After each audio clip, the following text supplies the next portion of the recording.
Tampa, Florida, where on February 1st, Super Bowl 43 will be played at Raymond James Stadium, the site of tonight's game between the Bucs and Seahawks on Sunday Night Football.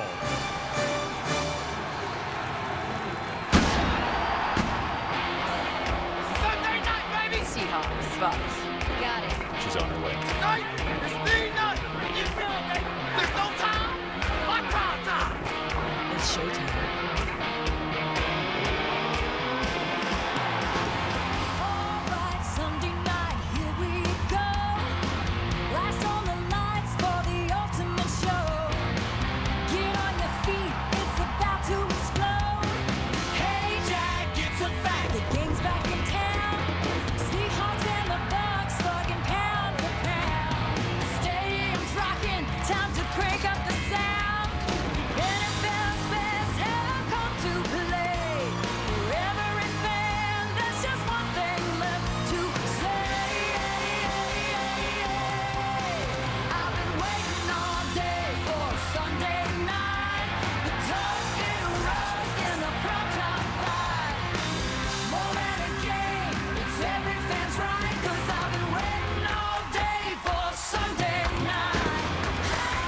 Garcia throws and is caught for a touchdown. Boy, did they make that look easy. He's going to go all the way to the end zone for a touchdown.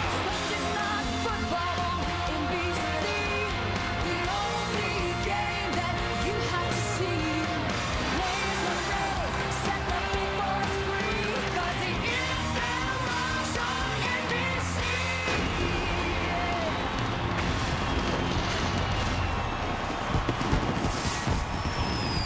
Perfect night on Florida's Gulf Coast, 75 degrees, light breeze, and the Tampa Bay Buccaneers come out onto the field at Raymond James Stadium, ready to take on Mike Holmgren and his Seattle Seahawks on NBC's Sunday Night Football.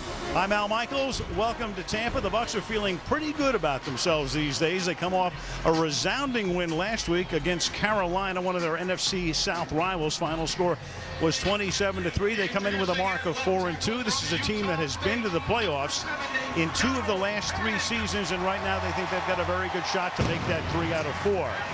Not so Seattle. This is Mike Holmgren's last season. His 10th year in Seattle. He's already announced he is not going to be back for an 11th. Jim Mora Jr. has already been named as a successor, but this is a team that's had a lot of injuries, including Matt Hasselbeck, who will miss tonight's start at quarterback. Second straight week. Seneca Wallace will get the start. This team has a record of 1-4, and right now it is just about desperation time for Seattle. You know, about every 28 years, John Madden gets a planned holiday.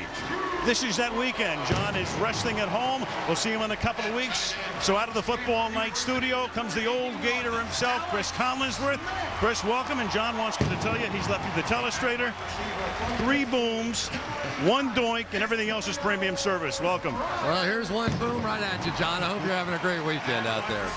We'll have a lot of fun tonight, but the Seattle Seahawks need to start having some fun this season. 1-4. In a nutshell, what's the problem this year with the Seahawks? Well, as you know, a lot of injuries so far has been the major problem. They're on their 3rd quarterback right now, their 9th wide receiver, and the one thing that was supposed to be the constant was on the defensive side of the ball. And so far defensively, at best they've been average, at worst they've been absolutely awful. But I still think this is a football team. If they could get a win out here tonight, especially, can get back in the mix in the West, because it is Arizona at the top, and they have them 2 more times. Right. And it's been very tough for Seattle in the Eastern time zone. This would be a big win. Now for Tampa, let's talk about power polls. Everybody loves to do a power poll now. 1 through 32. It's a movable feast every week. In your power poll, how high is Tampa Bay right now in the league? Well, my power poll's been wrong every week. Every week there seems to be another upset out there. But right now, I'd have to say that Tampa Bay's pretty high. You know, maybe before the Carolina game, I thought they were a borderline playoff team, pretty good. But now, all of a sudden, after you see them in that game a week ago, when Jeff Garcia came back, and this offense was so tremendous. Defensively, one of the best games they've played in a long time, and the special teams were truly special. I'd have to say right now in the NFC, second, third for the Tampa Bay Bucks. I think they're pretty good. If they wind up #1 at the end, they would wind up playing the Super Bowl in their stadium on February the 1st. So it's Jeff Garcia, Warwick Dunn and company, the Tampa Bay Bucks and the Seattle Seahawks on Sunday Night Football.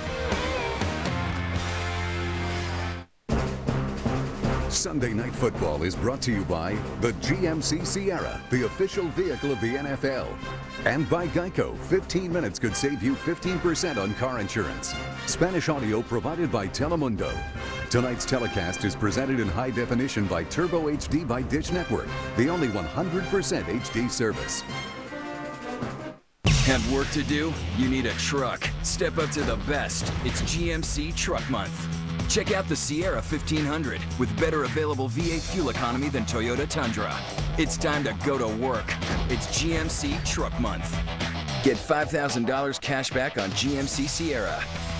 And introducing financing that fits. See your dealer for access to hundreds of banks, all competing to get you the best rate possible, even with no down payment for qualified buyers. I'm a PC, and I am not alone. I'm a PC. PC. I'm a PC and so is my mom. And these are my grandchildren. I'm a PC and I teach them. I'm a PC. Oui. Yo también. Chula. What? I'm PC. I'm PC. I'm a PC, just like BG. We're all a PC, inseparably one. You got a problem with that? Today, we're observing the Geico gecko, an extraordinary creature with a most curious adaptation. The ability to save people hundreds of dollars on their car insurance. Let's watch. That's odd. Whoa. Fascinating. Geico. 15 minutes could save you 15% or more on car insurance. NBC Sports, home of Super Bowl 43, welcomes you to the following presentation of the National Football League. This is Mike Holmgren's 10th and final season as the Seahawks head coach. They'd like to send him out with a flourish, but right now they come in 1-4, and Mike is down on the field with Andrea Kramer. Andrea. Thank you very much, Al. Mike, your team decimated at the wide receiver core, down to your second string quarterback. What's the formula to win tonight? Well, I think, one, we have to play good defense and play good special teams, and then try and help those groups by running the ball well and being good on third down, converting, keeping the ball away from Tampa. You know, coaching is tough enough when you've got your full complement of players. When you've got spare parts, so to speak, how does that affect your play calling? Well, I'm probably a little more conservative. I'm trying not to ask some of the guys to do things I know they can't do. And so I hope I help them. I don't want to mess them up. All right, Mike, thanks so much for your time. We really appreciate it. Thank you very much. Thank you. And Al, a quick update on the wide receivers. For Seattle, Deion Branch will miss his second straight game. And for Tampa, Joey Galloway still not back from his sprained foot. And there is Joey Galloway, the Buccaneers wide receiver coming off a great season and a great career, who actually started his NFL career with the Seattle Seahawks. And Chris, one word you don't hear out of Mike Holmgren's mouth very often: conservative. I have to call the game more conservatively, and that, of course, is because Hasselbeck is not here. Yeah, he has always been a pass-first coach, but that probably is going to change here this evening. And Seattle will get the ball. Matt Bryant will kick off toward the south end zone, and away we go from Tampa. At the goal line, this is Josh Wilson, the Seattle cornerback, and at 5'9", he is buried at the 13-yard line. So they'll start deep in their own territory. Let's take a look at the Seattle offense. Seneca Wallace, Iowa State. Julius Jones, Notre Dame. Leonard Weaver, Carson Newman College. Bobby Ingram, Penn State. Corn Robinson, North Carolina State. John Carlson, University of Notre Dame. Walter Jones, Florida State. Mike Wall, Naval Academy. Chris Spencer, Ole Miss. Floyd Porkchop-Womack, Mississippi State. Sean Locklear, NC State.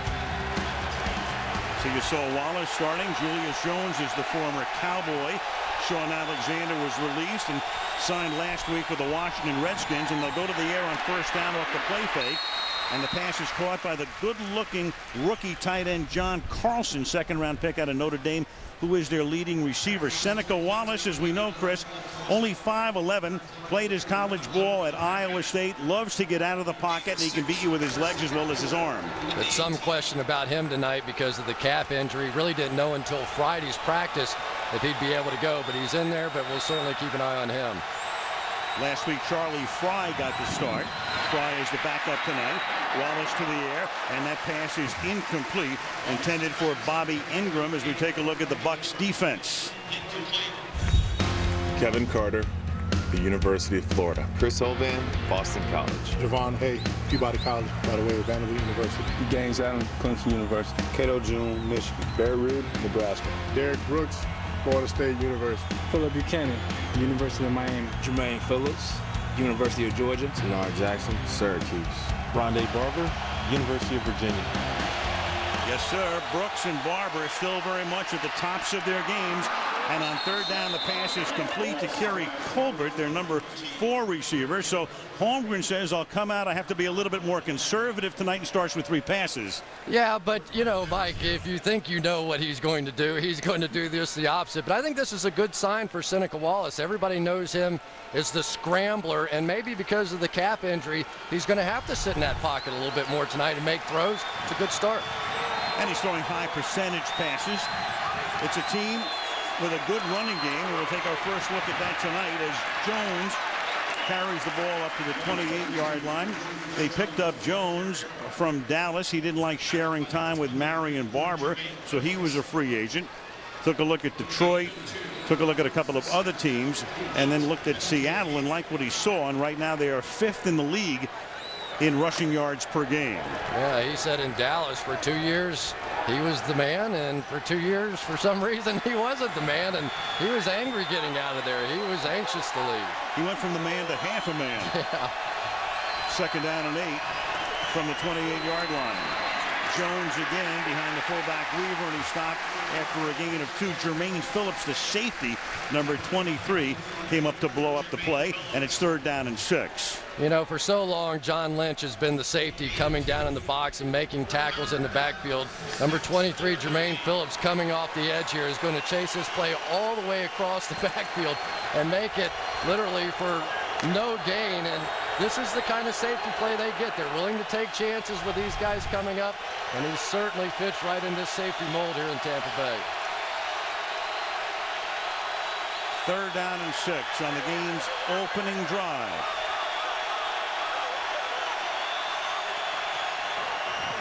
Wallace starts to stumble, but recovers his balance and then has to throw against the grain, and the pass is hauled in, but out of bounds. Jermaine Phillips was there. It was also dropped. It looked like he was going to hold on to it for just a second. John Carlson couldn't, and he was out of bounds anyway, so it'll be 4th down. Well, John Carlson, who's been such a nice surprise for them here, really misses an opportunity. Seneca Wallace scrambled out against the blitz, found an open receiver, and that's just a play you have to make. He's the leading receiver on this team right now, and that's the first time ever that Mike Holmgren has had a tight end as the leading receiver. Phillips there to bust up the play. Here's the punt by John Ryan, and it's a short, wobbly kick that is fielded up at the 37-yard line by Aqib Talib, their number 1 draft choice out of Kansas, and that's where Jeff Garcia and his offensive group will go to work in Tampa on Sunday Night Football. So this is the reef. Great. Oh, hey, I'm out of air. Air is an additional $35 upgrade fee. Yeah. Do you want it? Yeah, I want that. Hidden fees can make a good deal bad. At Southwest Airlines, we don't do hidden fees. Just low fares to your favorite destinations starting at $69. Low fares, no hidden fees. This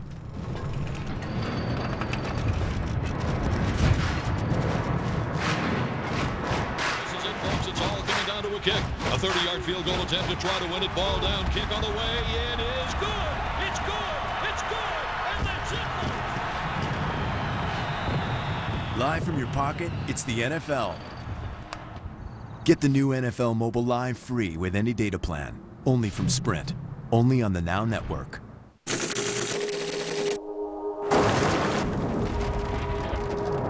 Here at our remote test facility, we put the Nissan Altima through over 5,000 extreme tests to help ensure long-lasting quality and durability through whatever the world throws at it. The Nissan Altima, made to drive, built to last. Lease a new 2008 Nissan Altima for $199 a month for 36 months. Sunday Night Football from Tampa is being brought to you by Southwest Airlines. Low fares and no hidden fees. By Sprint, get NFL Mobile Live only on the Now Network. By Nissan, inviting you to shift the way you move through the world. And by Bud Light, the difference is drinkability. One first down for the Seahawks, and then a punt as you look at the site of Super Bowl 43, which we'll have for you on NBC on February the 1st. So now Garcia goes to work. The play fake to Dunn on first down. And the pass over the middle. He finds his tight end for a gain of 7. That's John Gilmore. Here's the Tampa offense. Jeff Garcia, Gavilan College. Warwick Dunn, Florida State. Ernest Graham, University of Florida Gators. Antonio Brown, Miami Northwestern. Michael Clayton, LSU Tigers. Alex Smith, Stanford. Donald Penn, Utah State University. Aaron Sears, University of Tennessee. Jeff Fain, University of Notre Dame. Davin Joseph, University of Oklahoma. Jeremy Trueblood, Boston College. Now on 2nd and 3 with 3 backs behind Garcia. That shoulder shake, and then the pass is batted up in the air and deflected, and it's a loose ball at the 48, and it falls to the grass, incomplete. A great chance for a Seattle interception. Leroy Hill was the man who deflected it, but they couldn't hang on and don't get the turnover. And this is a team that's intercepted only 1 pass all season. Yeah, and I understand why now. 2 of them had it, and neither one of them could catch it. Garcia does a nice job stepping up in the pocket here, as he typically does. But now as this ball gets batted, you have 4 hands from Seattle on that football, and they can't come up with it. And it has been just that kind of a defensive year for Seattle. They cannot get turnovers. And Tatupa, wearing a cast, had a chance. And then on 3rd down, the pass is caught out in the flat by Ernest Graham, and that is enough for a first down. And by the way, not only was that a chance for a 2nd interception, that was the first pass all season that Seattle has deflected. It's an undersized and quick defense. There's Tatupu. He's one of 3 defensive starters wearing a cast tonight. And they're going to have to prove that they can play against a big, physical offensive line. The Giants absolutely bludgeoned this defense a couple of weeks ago. So Kearney with a cast, and Trufant is the other guy with a cast.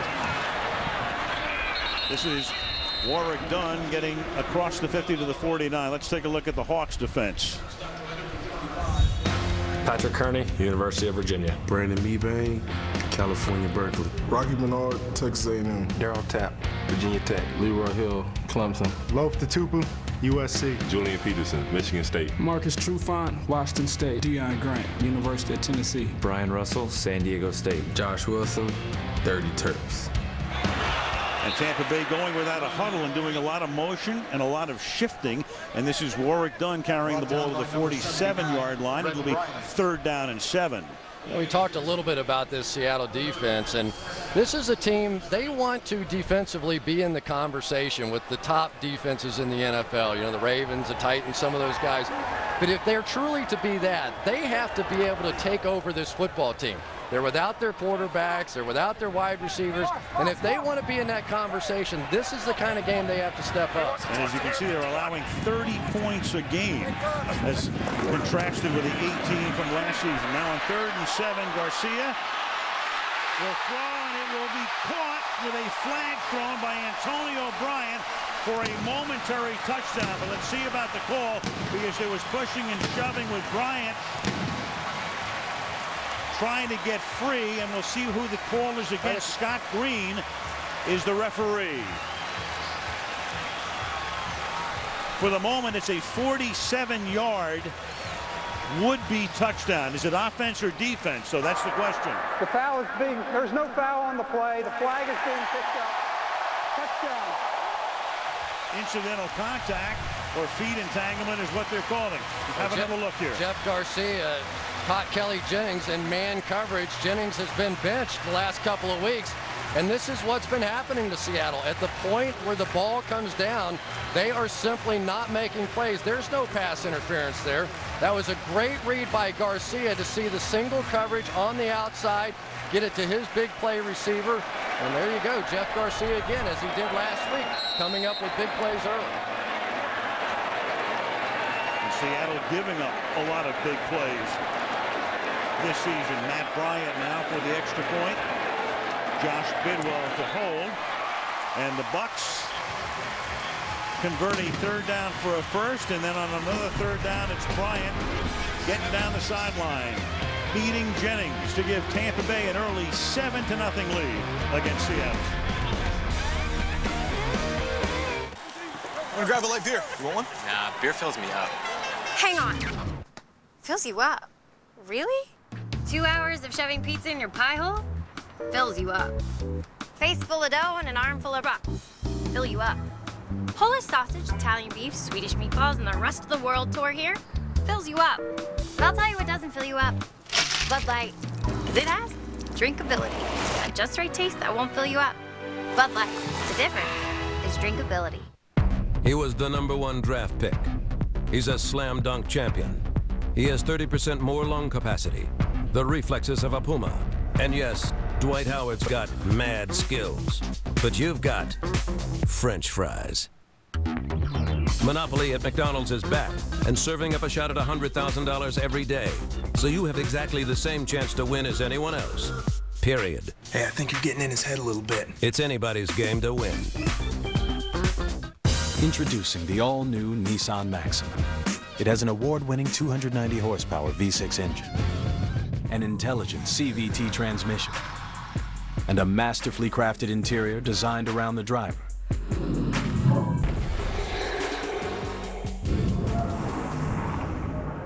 The breathtaking Nissan Maxima, the 4-door sports car. Lease a new 2009 Nissan Maxima for $339 a month for 39 months. Evil forces gather. Dad? Peter. Soon it will be too late. Please, you're gonna destroy the world. I don't see it that way. You can't choose your family, but you can choose a side. New Heroes tomorrow on NBC. And you can experience Sunday Night Football Extra by logging on to NBCSports.com and NFL.com. Live coverage of the game. Among other things, you can even choose your own camera angles, and you get a vote.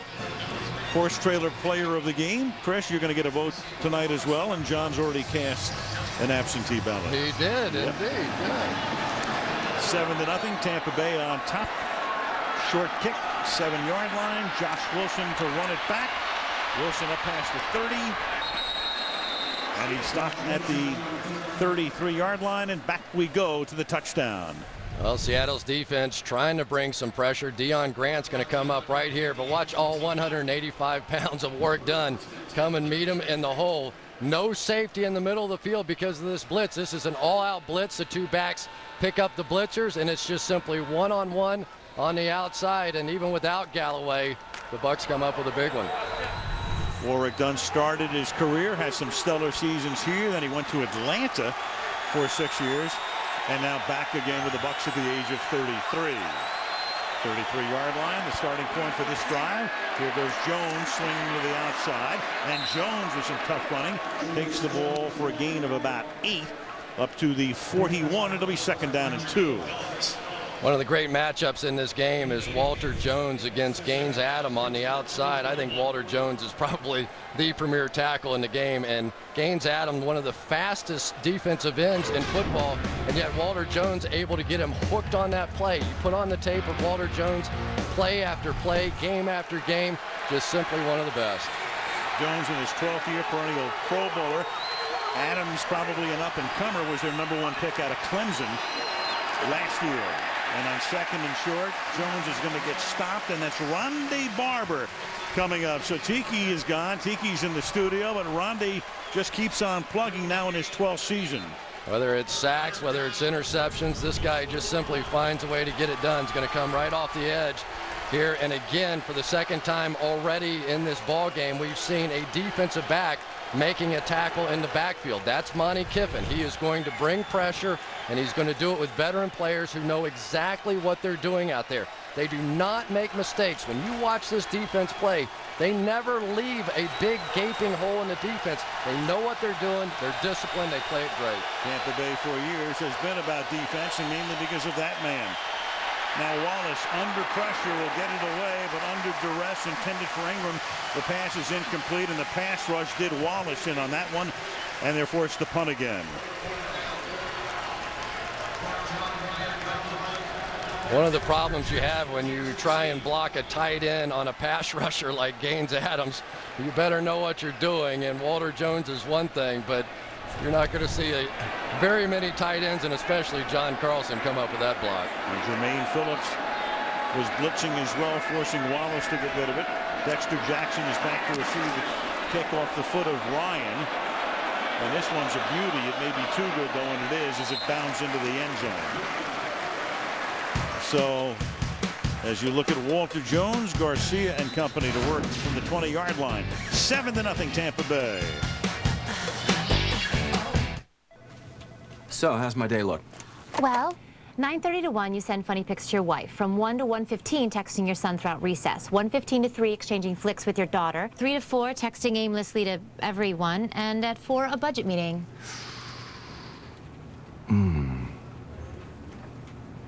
I can push the meeting to another day. Let's go with that. Okay. Share more with your family. Get these 3 phones free when you buy select Motorola phones like the Moto 755 for $69.99. Verizon Wireless. Most incredible thing I've ever seen.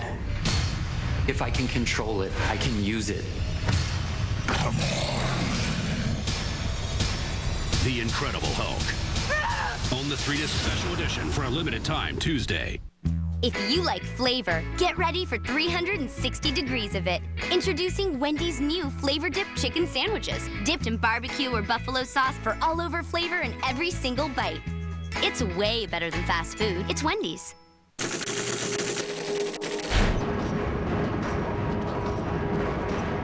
Here at our remote test facility, we put the Nissan Altima through over 5,000 extreme tests to help ensure long-lasting quality and durability. Of course, you'd never treat yours that way, right? Sorry. The Nissan Altima, made to drive, built to last. Lease a new 2008 Nissan Altima for $199 a month for 36 months. Tomorrow, my own worst enemy is a roller coaster ride of a show. Target is isolated. Monday's newest hit is lots of fun. One man, 2 very different lives. Christian Slater, my own worst enemy, tomorrow 10/9 Central on NBC. Ernest Graham is a very versatile player. Last year he came off the bench after Cadillac Williams got hurt and had a real good year as their primary running back. And he was at the beginning of this year, sharing time with Warwick Dunn. Then last week, with both of their fullbacks injured, he volunteered to play fullback. They leave him in there again, and he blocks for Warwick Dunn on this play. And Dunn picks up 2 yards. So he's very unselfish, and a guy who, as we say, last year did a heck of a job coming off the bench, Ernest Graham. I was amazed, to be honest with you, when I put on the tape last week, watching him block. I mean, how many guys ranked in the top 10 in rushing in the NFL would go to the coach on the sideline and say, hey, listen, don't worry about it. I'll go in, I'll play fullback. How many tailbacks would even know the plays? And not only did he know the plays, he was sensational. Did a great job last week as Garcia now on a roll. Sets up, fires into traffic, and right on the money to Antonio Bryant, who used to be with the Cowboys. Bryant's had a bit of a checkered career on and off the field as well, but right now seems to have found a home right here. He's their leading receiver. He's now caught 27 balls this season. Well, and of course, he already caught the 47-yard touchdown pass, which was the first pass play of over 40 yards for the Bucs this entire season. Last year with Joey Galloway, they had 11 such plays, but Galloway caught 8 of them. So they've been looking for somebody to be that big play receiver, and they think Antonio Bryant might be it. And they think they can get Galloway back maybe in another week. They were hoping to have him back tonight. Now Garcia slides to his left, buys time, hits Dunn. And Warwick is out to the 36 38-yard line. It's a gain of 5. It'll be 2nd down and 5 as we tick down under 6 minutes to play in the opening period. Yeah, it looks like Ward Dunn's a little slow getting up here, and that would not be good for this football team. He has been simply remarkable. And for the moment, that'll send Graham back to tailback. Injury timeout.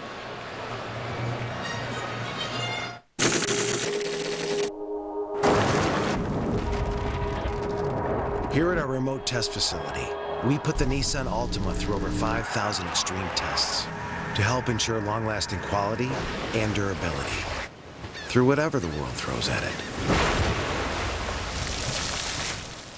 The Nissan Altima, made to drive, built to last. Lease a new 2008 Nissan Altima for $199 a month for 36 months. Hey, what kind of light beer do you want? It doesn't matter. They're all the same. Whoa! All the same? Are they all as easy to drink as Bud Light? Isn't water from this hose easier to drink than water from this one? Isn't this bottle easier to drink from than this one? And wouldn't you agree that a raindrop is easier to drink than hail? Point is, there's a difference, and Bud Light has it. It's called drinkability, the just right taste that makes Bud Light so easy to drink. Bud Light, the difference is drinkability.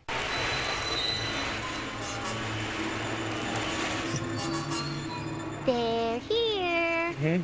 No, honey, they're not here. We forgot to switch to DirecTV. So instead of watching our favorite channels in HD, we're stuck watching cable. Forgetting to switch to DirecTV? Yeah, that's gonna come back to haunt me. Get 3 times more HD channels than cable. Call 1-800-DirecTV. Tomorrow on Chuck, Sarah's secrets get revealed by Nicole Richie. But Nicole should know that Sarah hates questions about her past. All new Chuck tomorrow at 8/7 Central on NBC. That's part of the coaching tree. The trunk is on the left and one of the branches is on the right because John Gruden got started in pro football when Mike Holmgren was an assistant coach under George Seifert of San Francisco in 1990. Then Mike brought John to Green Bay. John, of course, then went to Oakland and now already in his 7th season here. Warrick Dunn walked off the field under his own power. For the moment, Ernest Graham will take the tailback spot, and Jameel Cook will be the fullback. They recently re-signed him, and it'll be 3rd down and 5. You know, you're talking about these two coaches, and John Gruden was the quality control coach, and he actually slept in his car, obviously making no money whatsoever, but one of his jobs was kind of interesting, wasn't it? He drove Mike Holmgren to, like, speaking engagements and other things, and he felt like, he said it was like driving Miss Daisy. 3rd down and 5 from the 38-yard line. As Garcia throws, it's juggled and it's going to be short of the 1st down. The Seahawks said he didn't even catch it, but he did indeed. That's Jeremy Stevens, well known in Seattle because he came up as a Seahawk out of the University of Washington, and he's pushed back by Leroy Hill, and that'll force them to punt. And Jeremy Stevens, one of those guys that has 1st-round, top-shelf talent, but a rap sheet that's growing longer every year, and he should take heed of what's going on with Pac-Man Jones because he won't get a whole lot more chances. Well, that's why he's out of Seattle. Mike Holmgren said he would have kept him, but overruled by the front office. Josh Bidwell to send it with a nice sky all the way down to the 4-yard line where it's taken by Justin Forsett, a rookie who was in camp, and then he was let go and he ran back kicks for a couple of weeks for Indianapolis and they let him go, and now he's back with Seattle and he fields that punt at the 4-yard line. Brings it back to the 15. Work's so crazy right now. Fashion Week's coming up, and I have to meet with all these LA designers to line up clothes for the show. It's so crazy.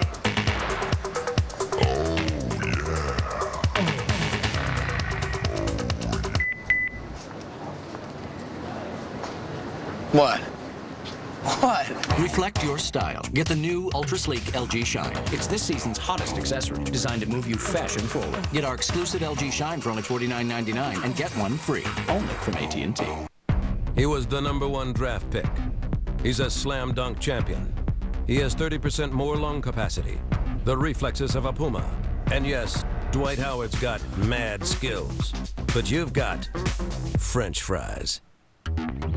Monopoly at McDonald's is back and serving up a shot at $100,000 every day. So you have exactly the same chance to win as anyone else. Period. Hey, I think you're getting in his head a little bit. It's anybody's game to win.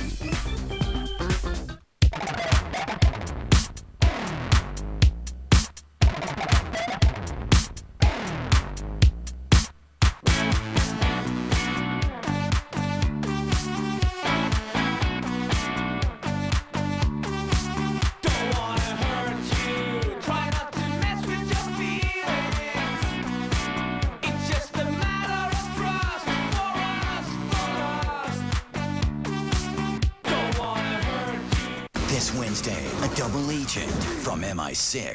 What's supposed to call you, Jane Bond? And one monumental mission. We'll reach a target in 47 seconds. See Bond's car do that. New Knight Rider, Wednesday, 8/7 Central on NBC. Tomorrow night on NBC, they tell me the plot line is Nicole Richie is hiding a secret from Chuck, and maybe Sarah can get it out of her. So you've got a head start. Chuck, tomorrow, 8 Eastern and Pacific, 7 Central and Mountain. Looks like the pregame show, man. Their Football Night in America show out there. Right there. Pretty good. Maurice Morris is now the running back here as Seattle starts from the 15, and the pass is off the fingertips of Leonard Weaver. So they check it down to Weaver. For Seattle, we touched upon it at the beginning of the game. They've used 9 different starting wide receivers this year. It's just been a mess. Deion Branch, who was the Super Bowl MVP about 4 years ago, he's hurt. He would be their #1 guy. They've had to bring Corin Robinson back. They have Bobby Ingram back, and there he is. But right now, it's pretty much, it's a mess. As Maurice Morris takes it up to the 16-yard line, and he's tackled by Tenard Jackson. And one of the things we've seen out of this Tampa Bay defense, Al, in this year especially, is that they can bring Tenard Jackson down as well as Rondé Barber. It used to be Rondé Barber was always the blitzing kind of guy, but now Tenard Jackson, the other safety, has been getting at the mix. So far this game, we have seen 4 major plays behind the line of scrimmage by the defensive backs of the Buccaneers. They're attacking Seattle right now.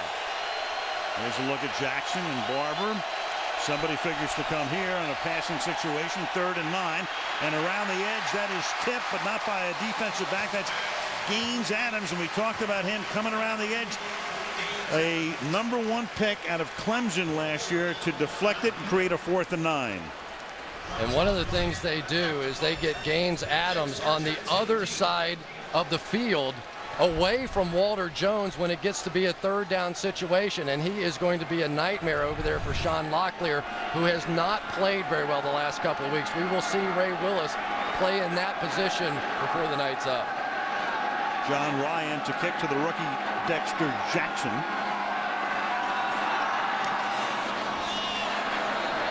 High floater.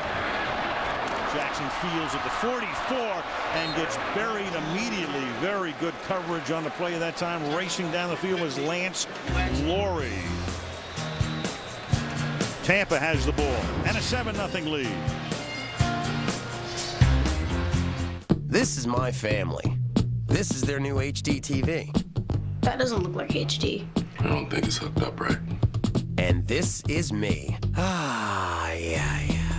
Let's see what happens this time when my family goes to Best Buy. This LG is perfect for you, and Geek Squad can set it up. I don't know what HD is, but I don't like it. HD done right. Only from Best Buy. You happier.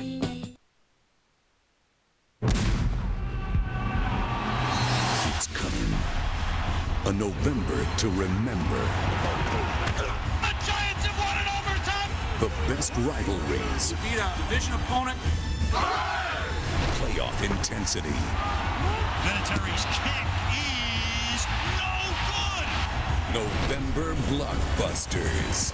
Coming to Sunday Night Football.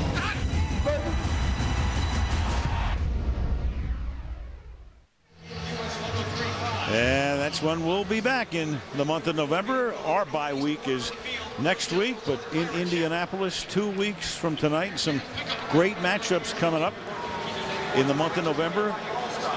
And as we look at Ernest Graham, remember Dunn was shaken up on the last series, and here is Graham right now in the tailback role. Well, I was proud of Ernest Graham just for saying I'll go ahead and try playing fullback, and then I put on the tape, and he's knocking people out left and right. I was like, wait a minute, that can't be a tailback doing that. Knocking people, flipping them over, rolling them around. But watch this cut. He started reading the fullback position like a tailback would run the football. And Warrick Dunn just simply began to trust him. And it didn't matter where Ernest Graham went. Warrick Dunn trailed in behind, and they ran the football beautifully. And you saw that sparkling average with Dunn still on the bench, at least for the moment. 5.5 yards per carry. Just to put it into perspective, each year the league average is 4.0 or 4.1. And this pass is caught by Graham. Short pass underneath up to about the 48-yard line. Call it a gain of 6. Hill and Tatupu in on the stop. So the Tampa Bay Bucks, and we're talking about, everybody's talking about the NFC East, how tough it is. Right. AFC South, how tough it is too, but nobody seems to concentrate on the NFC South and the Tampa Bay Bucks, and right now trying to keep pace with Carolina. Well, you always have to be careful when you're talking about defensive-oriented football teams and good ones. The Tennessee Titans, the Baltimore Ravens, and the Tampa Bay Buccaneers are right in that mix. Carolina won today, beat New Orleans. Dunn is back in, and Dunn will burrow his way for a first down, crossing midfield. He's tackled there by Marcus Trufant. First down for the Bucks with 2:15 and counting down. Ernest Graham, as we just talked about, throwing blocks, is going to get another one here. And there came a point last week in the football game where Warrick Dunn actually started feeling guilty because his tailback mate that they used to trade carries with all of a sudden came back and he goes, are you sure you don't want to run the ball and let me block for you sometime? There's the fake. And Garcia will throw a shovel pass. He backhands the shovel pass to Jameel Cook. And even Lee Grosscup in his days at Utah didn't shovel it backhanded like that. #1 draft choice for the Giants. You told me you'd work him in. There you go. Guaranteed you. Jeff Garcia. We're seeing this a lot, though. The old option play out of quarterbacks. They get a little creative on the outside, and Garcia makes so many plays moving around that pocket. 35-yard line. Garcia, that short drop, and then into the outside he goes, and the pass is incomplete. Graham looking back and unable to hang on. It is the one thing that we've seen since Ernest Graham has moved to the fullback position. And last week he caught several big passes on third down, and he says, my fault, I know I dropped that one there. But he's giving them a receiving option that they really didn't have at the fullback position. And once he gets his hands on the ball, he's able to break some big plays. He's had 3 plays already this season of over 40 yards. Now he's the sole back on 2nd down and 10. Give it to him on a draw. And you can see how tough he is to bring down. That's Red Bryant, number 79, a rookie out of Texas A&M, drafted in the 4th round to make the initial contact. 3rd and 6. And I know that sometimes fans get frustrated with draws in that situation. But if you're 3rd and 6, now you don't see the guaranteed blitz where they're going to send somebody, force you to throw a hot read, and make the tackle. The other part of that is they move it down to the 31-yard line, so they're already in field goal range. Now they can take a shot at the first down.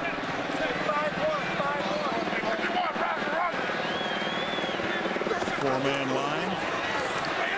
And they rush 4, and Garcia gets out of the pocket, as he does so well and has for years, and is able to pick up the first down before he's run down by Julian Peterson.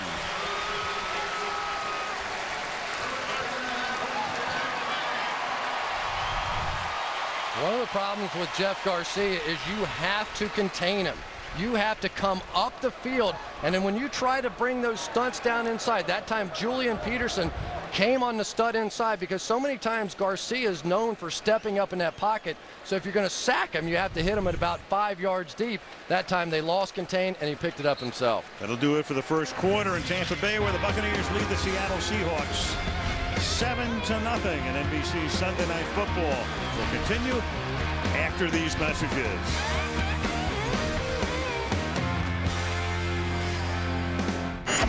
Turbo HD from Dish Network is the complete high-definition experience. Frank, imagine, if you will, me in 3 dimensions. No, not 3D, high-def, HD. Whatever. A picture so good, it's like I'm actually in your home. You could reach out and touch me. Go on, try to touch me. I'd rather not. How about a hug? No. This is awkward. Get Turbo HD by Dish Network, the 100% HD service. Plus, get HBO and Stars free for 3 months. Prepare to defeat dry skin with new Gillette Dry Skin Hydrator and Body Wash. A deep cleanser with 3 times the hydrators. You'll step out of the shower feeling like you could take on the world. New Gillette Body Wash. Unleash the power of your shower.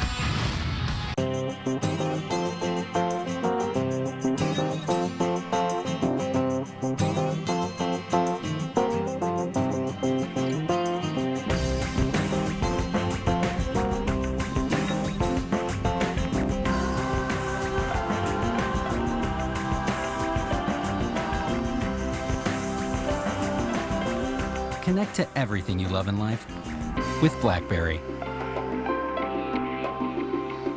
The curve X has the curve Y as its asymptote. That means that when all you want are the stats to know it all. Here's Tony Romo looking. When you want the best highlights, anytime, anywhere. Down he goes.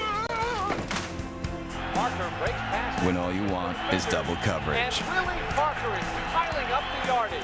Up-to-the-minute fantasy stats, online video highlights, and NFL Game Center. When all you want is football, go to NFL.com. Aerial coverage tonight brought to you by Gillette Body Wash. Look at Tampa, Florida.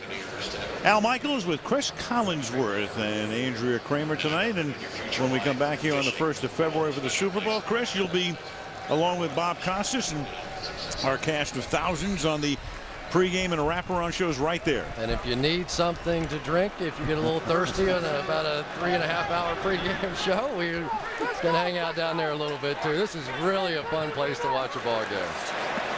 Second quarter begins with Graham taking the handoff, and Garcia gets in the mix there, looking to throw a block, and then he got caught up in the wash with a Wildcat offense right there. So they bring the Wildcat offense from Miami up here to the Gulf Coast to Tampa. Well, Warrick Dunn was a high school quarterback, and why not? Everybody else is doing this and having success. And really, when you think about it, well, Jeff Garcia is going to get knocked around like a pinball. Now, you think you don't have to be tough to be a wide receiver, Al Michaels? Garcia just found out. Garcia completely caught up in the wash in that one, and the pass is incomplete. Meanwhile, the Wildcat offense, which of course Miami used with such effectiveness to beat New England, and then they used it in a subsequent game against San Diego as well. All of a sudden, it kind of came back to earth today against Baltimore. It did. When you're playing against that Baltimore defense, a lot of things come back to earth. But when you think about it, it's logical. Instead of having a quarterback hand the ball off and sit back there with a nice view of everything that's going on, you end up with an extra blocker on the line of scrimmage. It spreads the defense out, and there are some bigger holes in there. 3rd and 7 now from the 20-yard line, early second quarter. Bucks up by a touchdown. And Garcia pressured, but steps away from the heat and then throws, and the pass is pulled in by Antonio Bryant. So Bryant kept working, still was able to come back and get enough to pick up the first down, and Garcia is able to find it to move the chains. Well, I can't tell you how many times I've seen plays like this out of the Seattle defense. It looks like Patrick Kearney has him dead to rights, lets him escape. Then your best cover guy, Marcus Trufant's in man coverage on the outside against Antonio Bryant. He's there to make the play. He doesn't make the play. First down, Buccaneers. That is the way it has gone for Seattle thus far this season. Dunn, the eye back here. The fullback is Graham. Alex Smith goes into the slot, the tight end. On first down, this is Dunn, who will back his way to the 10-yard line, where it'll be 2nd down and 9. It's one of the few times I've seen Warrick Dunn not follow his fullback, Ernest Graham. That time he got a little creative on his own. It was Graham going inside for the play, and he bounced it outside. But the one thing you'll see about Warrick Dunn is he does not run to the sideline. Not a big guy, but you don't see him bouncing to the outside. He said he was with the Falcons, and Alex Gibbs is a great offensive line coach, screamed at him one day for bouncing one out. He said, since then, I have not done it. I don't turn my shoulders to the sideline. I only go up the field. The 5'9", 187-pound Dunn. Tampa takes a timeout. I'll be home before it gets dark. Los Angeles, March 10th, 1928. Walter? Christine Collins' son vanished.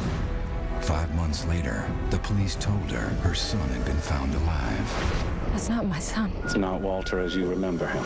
The mystery of what happened would change a city forever. You have stopped looking for my son. Why should we be looking for someone we've already found? I want my son back!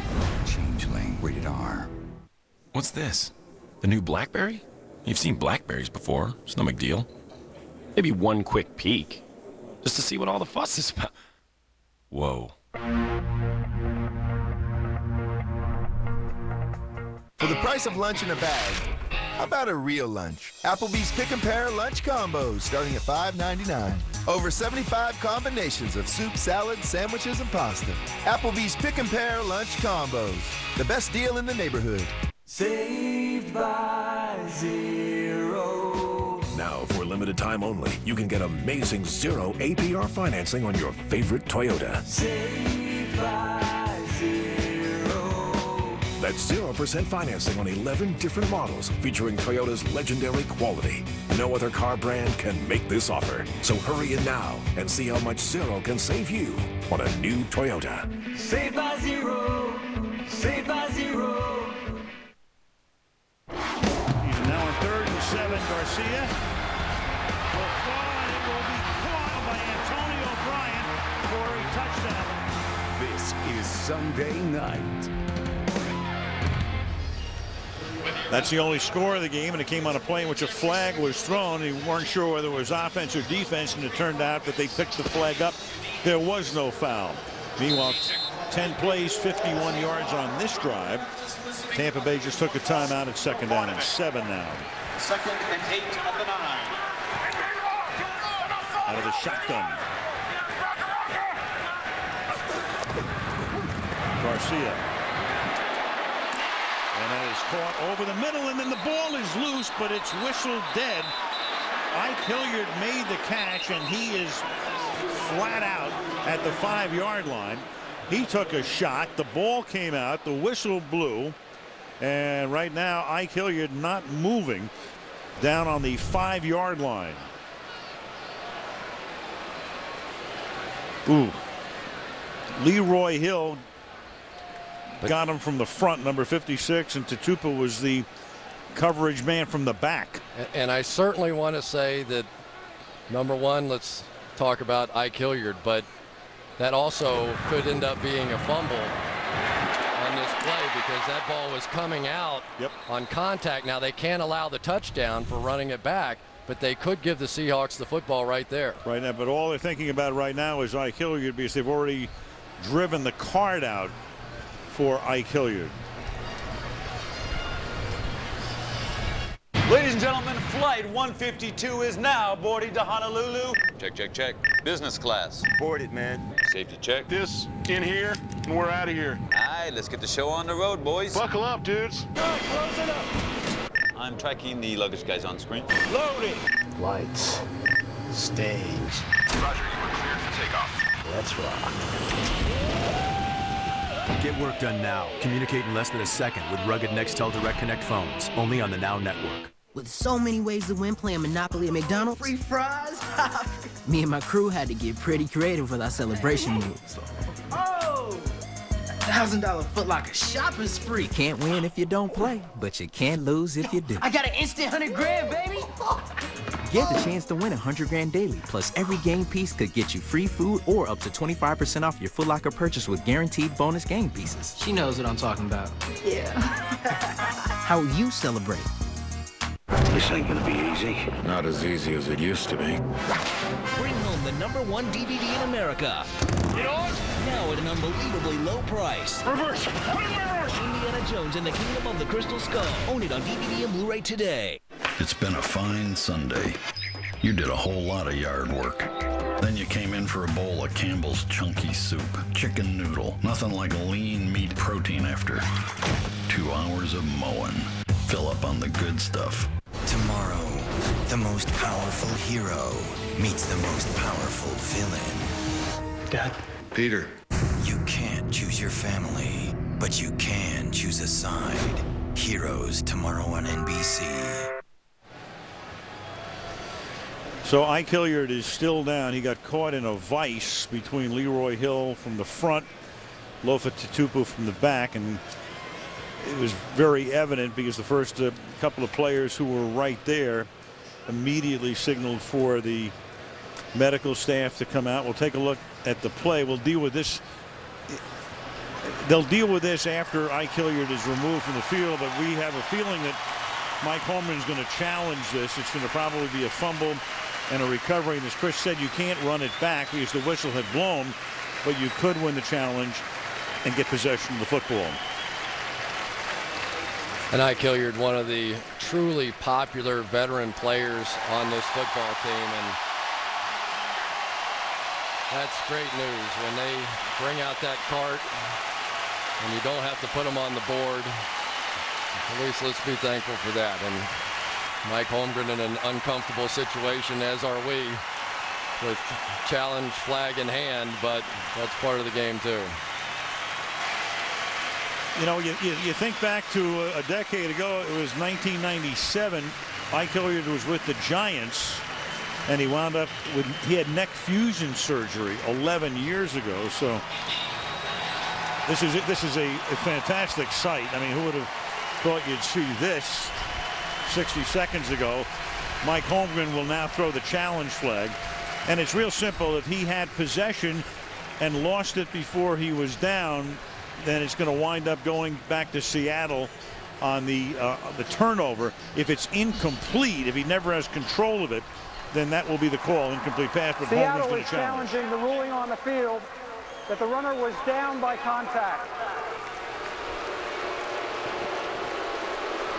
And the crowd's booing. I mean, this to the crowd, this feels like insult to injury now too.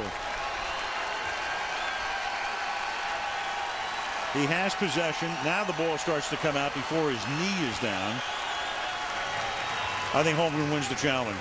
And he said that he was down by contact, but I think they're clearly looking at whether or not this is a fumble or not, and not down by contact. That's why they blew the whistle, and Scott Green will now go over to the hood. Take a look at the monitor, and Mike Holmgren will see if he can win this challenge. Holmgren, when the challenge rule came back into effect, or replay came back in a few years ago, Mike had a terrible record, but all of a sudden in the past few years he's won more than he's lost.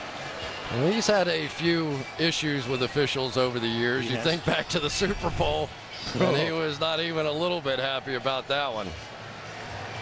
And Mike is on the competition committee, so he helps to write the rule book. He used to be on the committee, was for a lot of years, and was a very influential force on that committee. And right now,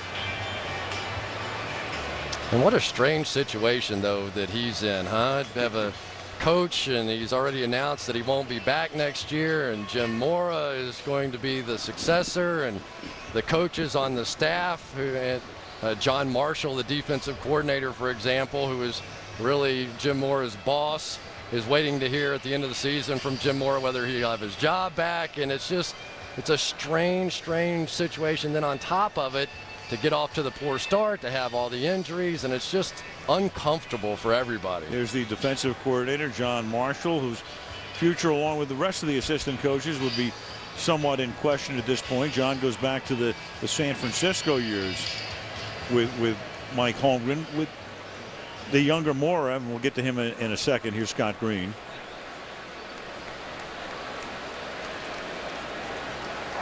After reviewing the play, the receiver caught the ball, was hit, lost possession of the ball prior to him being down by contact. By rule, Seattle can recover the ball. They do not get credit for any advance, It's Seattle's ball, 1st and 10 on the 4-yard line. Please reset the game clock to 12 minutes and 48 seconds. Exactly as we had surmised, Josh Wilson recovered it. So it was clear, but when the whistle blows, that negates the opportunity to advance it. And for Seattle, it's the first takeaway in their last 5 games away from home. Well, and they needed it. Let's be honest, with the way they've been playing offensively, to go down 14-0 on the road against this great Buccaneers defense would have been awfully tough to come back. It gives them a chance now. So the crowd in the end zone will let him have it. Maurice Morris is the running back as they try to create some breathing room here. 12:48 to go in the half, and on 1st down, Morris is going to get it. And Morris will pick up 2 yards before he's tackled by the middle linebacker and a rising young star in Barrett Ruud, number 51, in his 4th year out of the University of Nebraska. And for years you thought about Derek Brooks, and as you look at Gruden and Warren Sapp and Barber, and here's Gruden's reaction. You can always count on the reaction. That's after the call on the field was overturned. 2nd down and 8 now from the 6-yard line. Wallace to the outside, and that's caught up at the 11-yard line. Making the catch there is Corin Robinson, the once and current Seahawk, was with them and then traded away Minnesota and Green Bay, and now they bring him back, and it will be 3rd and 2. Well, I can't help but think, what is going through Mike Holmgren's mind as he calls these plays? I mean, clearly if Matt Hasselbeck's the quarterback, I think that, you know, this is a run-pass kind of situation. But now you've got your backup, Seneca Wallace, and his calf. It just, I don't know. I think they run here. Well, he has T.J. Duckett, the big bull, at tailback. They set up leverage here. They give the ball to Duckett, and the former Falcon runs over everybody, including the official, and takes it out to the 32-yard line, and there's a flag down back at the 16-yard line. T.J. Duckett at 6 feet and 254. That's a would-be 20-yard gain, but here's Green. Holding. Offense. Number 68. After distance to the goal. 3rd down. It's like Duckett saw the ump ready to throw the flag. He just bowled over him. This Mike is Wall. Unbelievable. For the 2nd week in a row now, Mike Wall is going to hold on a major running play. Last week in the ball game against Green Bay, it was his holding call that brought back what could have been a 50-yard run and really a game-changing play. And unfortunately for the umpire, as he pulled his flag out, he got run over. Maybe that's a form of protest in Seattle.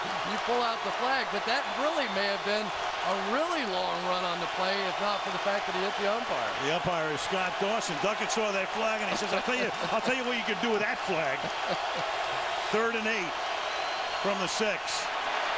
Over the middle, Weaver, and he cannot pick up the 1st down. They go to the fullback, Weaver. Weaver gets up as if to say 1st down. Unfortunately, Leonard not even close. And for Seneca Wallace, he said he wanted to get in a rhythm. He didn't want to take a lot of chances. He hasn't played a lot. He actually got injured when he was going to start at wide receiver. He says that position's cursed anyway. But he hasn't been bad, but he hasn't been able to make any plays down the field to give this running game a little breathing room. John Ryan punting. Already his 4th of the half, averaging 45 yards per boot. Dexter Jackson is back there to accept it.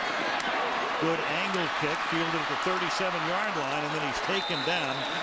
Sprinting downfield, Jordan Babineau making the tackle. 10-8 to the half. 7-0 Tampa Bay. Saved by Zero. Now, for limited time only, you can get amazing 0 APR financing on your favorite Toyota. Saved by Zero. That's 0% financing on 11 different models featuring Toyota's legendary quality. No other car brand can make this offer. So hurry in now and see how much 0 can save you on a new Toyota. Saved by Zero. Saved by Zero. What happens when you put the iPhone 3G on the nation's fastest 3G network? Well, because the network is faster, the internet is faster. Because the internet is faster, pages load faster.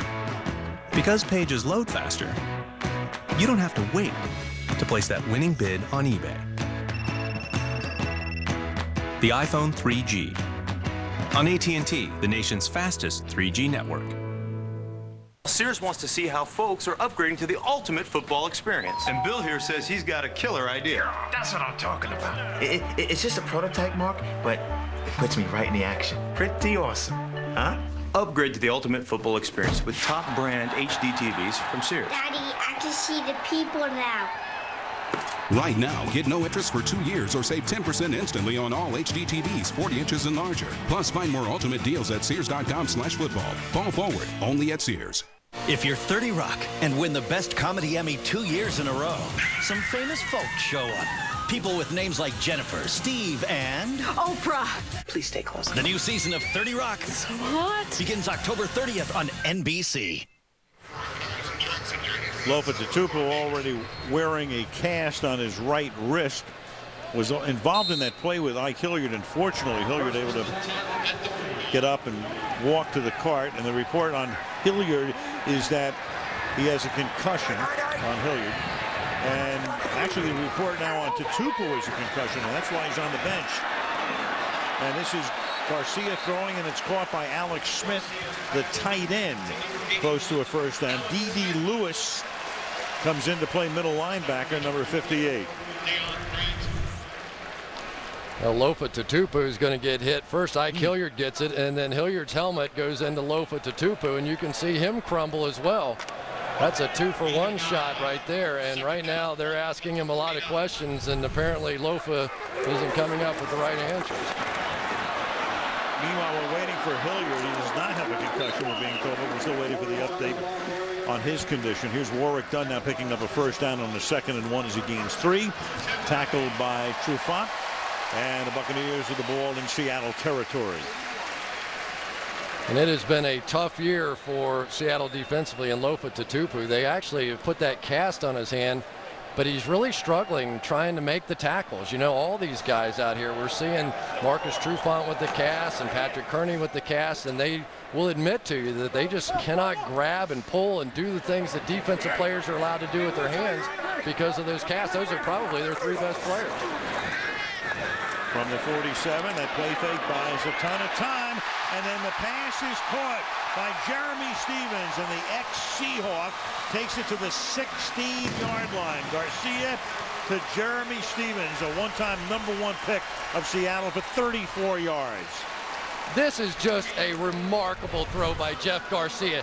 He read the defense. Jeremy Stevens, the tight end on the left, is going to go out and run a bit of an out route. Garcia sees there's nobody behind him, so he throws it up the field, and they're able to get the completion. Stevens simply turns it up the field and makes it. There's no way that was designed. That was all Jeff Garcia.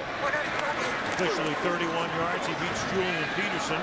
And now Garcia swings one to the left sideline, and that's caught for a first down by Antonio Bryant, having a big first half.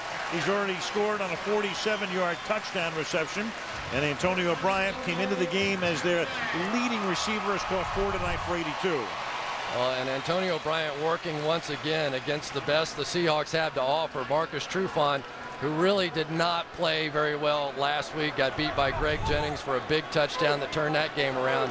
And if Antonio Bryant, because of this experience of playing without Joey Galloway, can become a true #2, when they get Galloway back and Stevens gets going, look out. Graham is the tailback. They bring Jamil Cook in as the fullback. They give it to Graham. He takes it to the 1-yard line, and the ball is loose at the 1-yard line, or at least Seattle thinks it is. But the officials come in and say, Julian Peterson came away with it. The Tampa Bay retains possession, and the Bucs right now have gained 195 yards to Seattle's 41.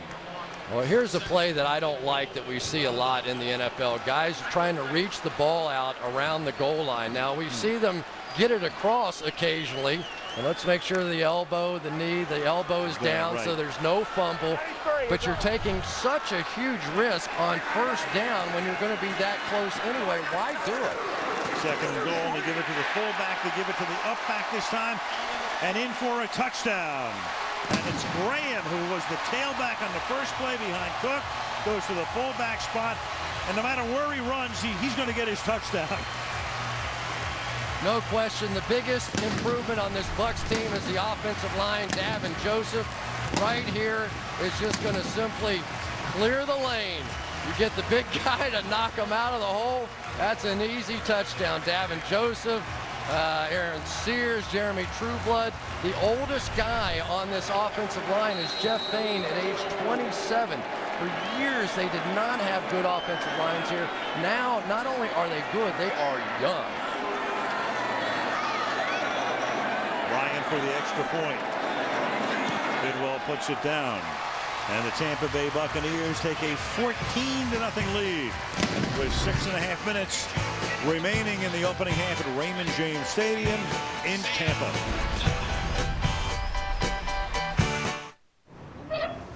Here at this modern-day watering hole, this urban Serengeti, it's man meets reptile.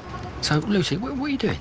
Just a little online shopping. You should check out Geico.com, get a free rate quote. If you like what you see, you can buy it online, over the phone, or at your local Geico office. Cool. Remarkable. Oh, no. Help! Did you hear something? Geico. 15 minutes could save you 15% or more on car insurance. 99-cent double stack. That calls for a celebration. When I say double, you say stack. No.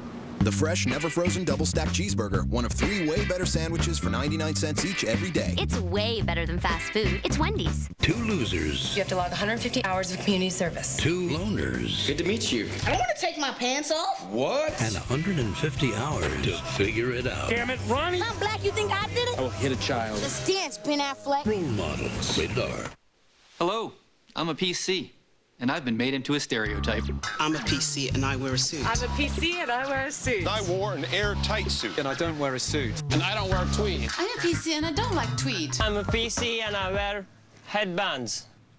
I'm a PC and this is where I work. And these are my employees. This is my cubicle. Space was my office. This is my office. I'm a PC, and this is my office. NBC Thursday, it's Earl's most personal challenge, his own brother. Followed by the new hit comedy, Kath and Kim. I have been asking around, and none of my other friends' wives go out speed dating. All new comedy Thursday on NBC. Tomorrow on Heroes, the leader of the villains is awakened, his power is growing. That's a new Heroes. Tomorrow night, here on NBC at 9 Eastern and Pacific, 8 Central and Mountain. Tampa, Florida on this balmy Sunday night. Temperature in the mid-70s. Light breeze. Very pleasant. 6.5 to go in the half. And Bryant sends a one-hopper down to the 7-yard line. Fielded by Forsett, the recently re-signed rookie. And he brings it up to the 31-yard line. Let's get an update on the Ike Hilliard situation. We go to Andrea. Andrea. Well, yeah, we saw the scary play with Hilliard. The Buccaneers are calling it a head injury. They are obviously ruling him out. He is still in the locker room. We'll get as much information as to what they plan to do with him as possible. But as you mentioned earlier, knowing his history of neck issues, they will be very conservative with him for sure. Absolutely. Ike Hilliard, been around a long time, and it's just great to see him. After we thought for sure he'd have to be carted off and immobilized to actually get up and under his own power get into the cart. Julius Jones, the running back here on first down. Wallace, pressure from behind, gets it away. It's tipped and it's intercepted at the 46-yard line. Picked off and run back into Tampa territory by Aqib Talib, their #1 draft choice out of the University of Kansas, after Barrett Ruud, the middle linebacker, deflected it. So the deflection by the middle linebacker, the pressure by Gaines Adams, and the interception by the rookie Talib. Well, it's just the difference between the Bucs and the Seahawks. The tip ball, the Buccaneers make the play. They're one of the leading intercepting teams in the NFL. And Barrett Ruud is going to turn and make a play on this ball. It goes through his hands, through Corin Robinson, and then the interception. And Talib has been making plays for a few weeks now. This time, Julius Jones got the block on Walter Jones, and that's what allowed the pressure to come around for Gaines Adams. Now Garcia with a short field. The ball is at the 35-yard line. And he's going to go right to the air if he can, and does. And that's a first down as Alex Smith, number 81, the good-looking tight end, gets tackled by Deion Grant. That cannon signifies they're in the red zone. Boy, Jeff Garcia is hot, isn't he? I mean, he is making plays with his feet, coming out on the bootleg. Watch this cut he makes to get in position to throw it inside to Alex Smith. Takes the blow. He just understands what the defenses are doing out here. Not very much right now, but this is a guy that is really playing at a high level, and he always plays with a little bit of a chip on his shoulder. I think getting benched put a big chip on his shoulder. The 38-year-old is 14 out of 17 for 180 yards, and now Warwick Dunn to the outside. He goes. That'll be a 9-yard gain to the 10-yard line. Brian Greasy had been the starter from week 2, and there he is, and he had gotten hurt. Remember, Garcia started. He had a calf injury. Did Garcia in training camp, started against New Orleans on opening day. Gruden decided, because of the injury and whatever, to go to Greasy, and there was a lot of consternation on the part of Garcia, who told us yesterday, he said, I didn't even want to talk to Gruden for a couple of weeks. And he didn't talk to him for a couple of weeks, but that on top of the fact that he wanted a new contract, didn't get it. They brought in Brett Favre for a look. I mean, it wasn't a good offseason. This is Graham trying to get free on the outside. It takes about 4 guys to make contact with him before Leroy Hill bangs him down behind the line of scrimmage with 4.5 to go in the half. We talked about Jeff Garcia and what he means to this football team on an emotional level. There's no question in this huddle who the leader is. He is completely taking charge.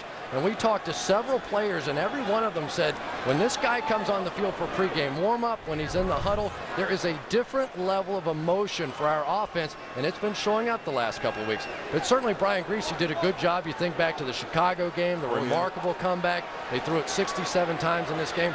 But this is the guy, I think, if they're going somewhere this year, it's going to be on Jeff Garcia's back. And it's nice to have a guy like Greasy, even though he's inactive tonight, as he is on the mend as a backup. Their backup right now is Luke McCown. Timeout taken here as Tampa Bay spends another one. John Gruden, a quarterback in college and a guy who knows about all there is to know about the world of quarterbacking, has had a number. He can't collect enough of them down here. When you take a look at John, who's been here since 2002, Brad Johnson led them to that Super Bowl win. Greasy has been here, left, and then came back. Garcia is now here. Chris Sims, before he suffered the spleen injury, was the quarterback. Gradkowski was here. McCown, Rob Johnson, Rattay, the ex-49er, even Sean King started a game for John.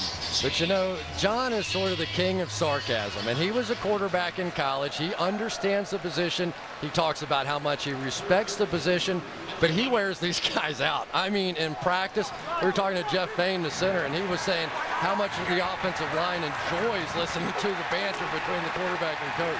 3rd and 2, and this is done, and he's close to a first down, but as the line judge comes in to mark it, he's going to be a little bit shy. Scott Green looking over toward the chains, and he's going to measure, but they appear to be inches shy. Well, and this becomes an interesting decision because you have to remember what you have on the defensive side of the football. If you turn this into a 3-score game, you certainly have to think that you've got a great shot at winning this game if you don't put another point on the board. At 2 scores, it's a little tougher.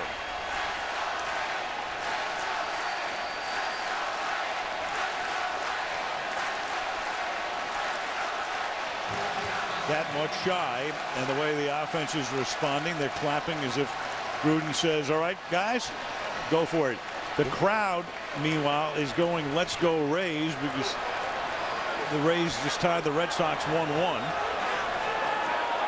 Pretty exciting time in Tampa for sports, it's isn't it? Fantastic. It's pretty exciting, and the Rays have certainly added to the enthusiasm around here. 4th and 1 from the 9. And maybe they won't go for it. Maybe they're just going to try to draw them offside. So they line up as if to go for it. And then Gruden, thinking what Chris was talking about, you can make it a 3-possession game and not a 2-possession game at this point. and send in the field goal unit. John Gruden on how he is with his quarterbacks. You got to start to become very animated and make sure that everybody gets the check and you're in a rapid process. So, 10 minutes before you go to sleep at night, you ought to make 15 audibles. Green right X, shift the Viper right. 382 X stick looky. Here we go, guys. Green right X, shift the Viper right. 382 Y stick looky. X stick looky on one. I don't know why that makes me laugh, but it makes these offensive linemen laugh too, because usually they're the ones getting yelled at. They love it when the quarterbacks get chewed on. Matt Bryant for a 27-yard field goal attempt. Did well to hold it.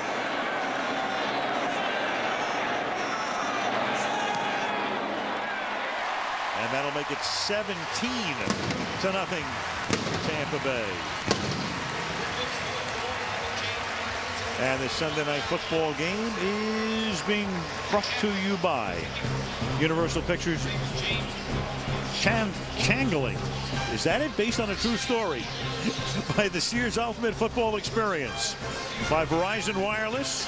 And by Toyota and the Line of Scrimmage. All right, Freddie, what's the name of this movie? Changeling. Okay. I should read this copy beforehand. Don't forget, Universal Pictures Changeling, based on a true story. There you go. You need the Florida guy to read some. They call it the Harvard of the South, the University of Florida. So yeah, I know they do. In Gainesville, we do. Gainesville and maybe Winter Haven. Well, Mike Holmgren's not having a whole lot of fun right now, though. He knows what he's up against.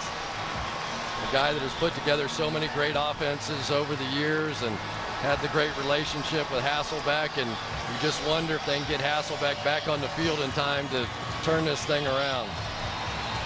Hasselbeck had a knee injury. That's not bothering him, but his back is. And even though Matt was telling Andrea Kramer the other day that the back wasn't bothering him, they still have a whole sequence of exercises and therapy that he has to go through before he's cleared. Here is Josh Wilson, and Josh Wilson giving Seattle exactly what it needed, a little bit of a burst and a little bit of a spark as he's able to run it all the way back before Tenard Jackson knocks him down at the 33-yard line of Tampa Bay. They changed the rule, and they don't allow the kickoff team to take out the wedge anymore. So the wedge is a bit of a frightening prospect that you have to go down there and take that thing on. You see those guys holding hands, and it used to be that you could go down and just go into their knees and create a big pile, but no more. And so we're starting to see some better kickoff returns around the league. 61 yards right there. Seattle with 1 first down in the game. Jones, gain of about 3. More on Hasselbeck. Here's Andrea. Well, yeah, as you mentioned, I talked to Matt last night. He told me his hyperextended knee is fine, but that the nerve problem in his back is not giving him any kind of pain. However, it is giving him a weakness in his leg. He said if the doctors hadn't known about it, that he would have just been able to fake his way through it. He's in a rehab program, which is very, very conservative, and he does want to come back and play this season. And they'd love to have him back as Wallace fumbles and Tampa recovers.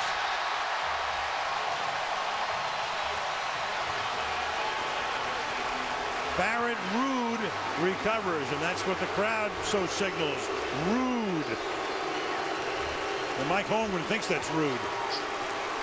I'm not so sure that Chris Spencer didn't snap this one count early, because it looks like Seneca Wallace had no idea, and neither did the other offensive lineman, that that ball was about to be snapped.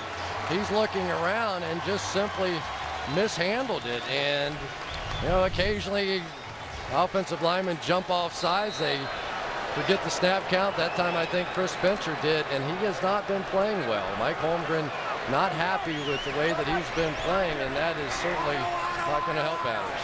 Mike Holmgren had the look of a guy who couldn't open up that bookstore fast enough.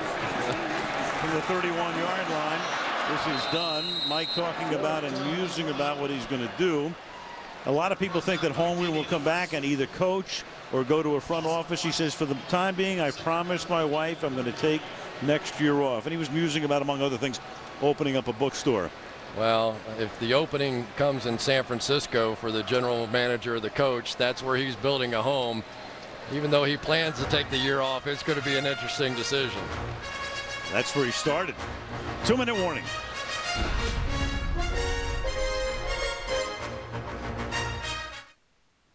He was the #1 draft pick. He's a slam dunk champion. He has 30% more lung capacity, the reflexes of a puma. And yes, Dwight Howard's got mad skills. But you've got French fries. Monopoly at McDonald's is back and serving up a shot at $100,000 every day. So you have exactly the same chance to win as anyone else. Period. Hey, I think you're getting in his head a little bit. It's anybody's game to win. Samsung, official HD TV of the NFL, brings you How I See It. Inside stories around the NFL. The NFL is about opportunity. The opportunity to go out every Sunday and play this game. The opportunity to interact with your fans. Think about the coaches. The opportunity to teach. The opportunity to be out there on that field and doing what they love to do. It's the greatest opportunity in the world. And that's how I see it. See more NFL stories at Samsung.com. Saved by Zero. Now, for limited time only, you can get amazing 0 APR financing on your favorite Toyota. Saved by Zero. That's 0% financing on 11 different models featuring Toyota's legendary quality. No other car brand can make this offer. So hurry in now and see how much 0 can save you on a new Toyota. Saved by Zero. Saved by Zero. Hey man, what kind of light beer do you want? Whatever, they all taste the same. Hold on. They all taste the same. Does bath water taste the same as spring water? Does a carrot stick taste the same as a stick? Stick. Does ground beef taste the same as beef on the ground? Bottom line, there is a difference. And Bud Light has it. It's called drinkability. That just right taste. Not too heavy, not too light. Bud Light. The difference is drinkability. Tomorrow, he's the country's top agent. New intel has the attack coming any day now. With a unique cover. One man living 2 lives. I am 2 people. The new hit, My Own Worst Enemy, tomorrow after Heroes on NBC. Bob and the gang on the Toyota halftime show. The Colts and the Cowboys both go down today. The Colts to Green Bay and the Cowboys to the Rams. Mike Allstott's number gets retired at halftime here. You saw that billboard that Mike took to thank the fans of Tampa Bay. 2-minute warning, 17-0. And on second down and 11, it is done, taking the ball up to the 36-yard line, and the Bucs will go without a huddle. 3rd and 5. It's the 3-man line and a 4-man rush, and the pass is caught. And that's Michael Clayton making the catch over the middle to the 45-yard line. Tackled there by Hill, and they keep moving the chains. And right now, Tampa Bay has outgained Seattle in this half, 235-44. And the difference is the 2 quarterbacks. I don't know. I've seen Jeff Garcia play better than this. At the age of 38, 10th year in the league, 5 years in the Canadian League. Back to pass, dumps it off to Dunn. Dunn lunges across the 50-yard line to the 49-yard line. The Buccaneers do not have a timeout. I tell you, this offensive line is keeping the pressure off of him in front. The 3 guys up front are allowing him to step up as far as he wants to throw the football. Second down and 4. And nice pocket for him. Buys time, then he throws a jump pass going to his left, and that's caught by Jeremy Stevens. That's a first down. Again, no timeouts for Tampa Bay. Garcia leading them up to the line. They want to try to spike it here. Garcia at the 32-yard line, and that's what he will do with 27 seconds remaining in the half. Well, how many different kind of passes have we seen out of Jeff Garcia tonight? We've seen the Lee Gross Cup shovel pass. I got him into. There you go, baby. I love it. Jeff Garcia is going to come across and throw a jump pass now. He is just feeling it right now. And you know, Jeff, if you know him at all, he is so brutally honest, not only about himself, but his football team and where he is in his life. But he loves to compete, and he is putting on a show tonight. 2nd and 10 from the 32-yard line. And now the flag is thrown for a false start. False start. Offense. Number 70. 5-yard penalty. 2nd down. Penn, left tackle. Career high in the first half for Garcia in passing is 221 yards. Right now he's at 218. I'll take the over. Yeah, I will too. I think he's going to get 3 more yards.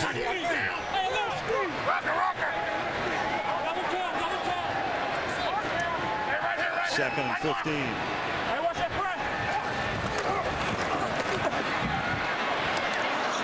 And there's the 3 and a few more to the 29 goes Michael Clayton, and again they're going to have to get up there and spike it. And Garcia right now, they're already in field goal range. So Garcia looking at the clock. He'll take it and spike it and set up a field goal attempt on the final play of the half. Perfect. I mean, really, it's been flawless so far in this first half. And Jeff Garcia, if there was any quarterback controversy to speak of in this town, it is over after the last 2 weeks. He has been nearly flawless. 47-yard field goal attempt coming up now for Matt Bryant, and for Seneca Wallace, his half is 4 out of 10 for 26 yards. So barring a penalty, this will end the half right here. High snap. Bidwell gets it down, and Bryant misses. Picked short. Snapper was Andrew Economist. It's about the only thing that Tampa Bay didn't do right in the opening half. 17-0 at the break with the Toyota halftime show. Bob and the boys from New York coming right up.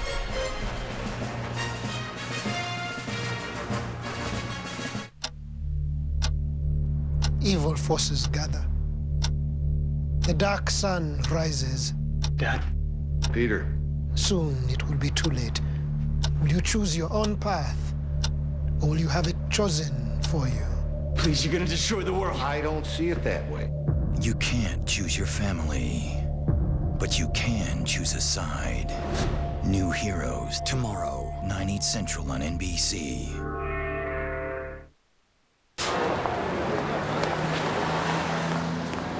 Saved by Zero. Now, for limited time only, you can get amazing 0 APR financing on your favorite Toyota. Saved by Zero. That's 0% financing on 11 different models featuring Toyota's legendary quality. No other car brand can make this offer. So hurry in now and see how much 0 can save you on a new Toyota. Saved by Zero. Saved by Zero. With the rising price of fuel, guess which way shipping costs are going? The Postal Service has no fuel surcharges. Combine that with volume rebates and new lower online pricing, and your shipping costs could head in a whole new direction. It's time to rethink your shipping.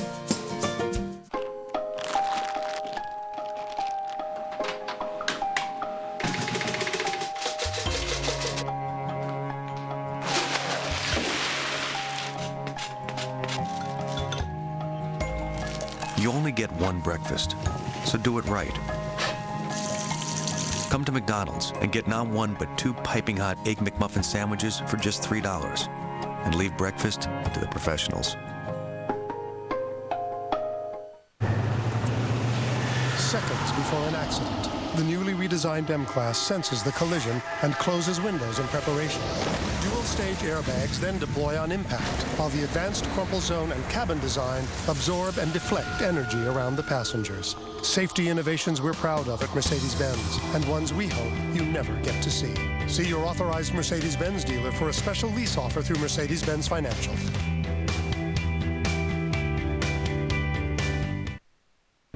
Welcome to the Toyota Halftime Show, brought to you by Toyota, moving forward. All right, halftime, and the Bucs lead the Seahawks 17-0. Tiki Barber is here, as are Dan and Keith. And the latter duo will take it away with a rundown of all the highlights from Week 7. Gentlemen. And some wild ones, Bob. Colts 13-0 in October. This is October, and yet Peyton Manning intercepted by Nick Collins, who races back 62 yards for the Green Bay touchdown. All Packers at Lambeau. Manning would have this happen to him going the other way. Aaron Rouse, 99 yards. 34-14, the Packers over the Colts, who are 3-3 now and 3 games behind Tennessee. Unbeaten Titans.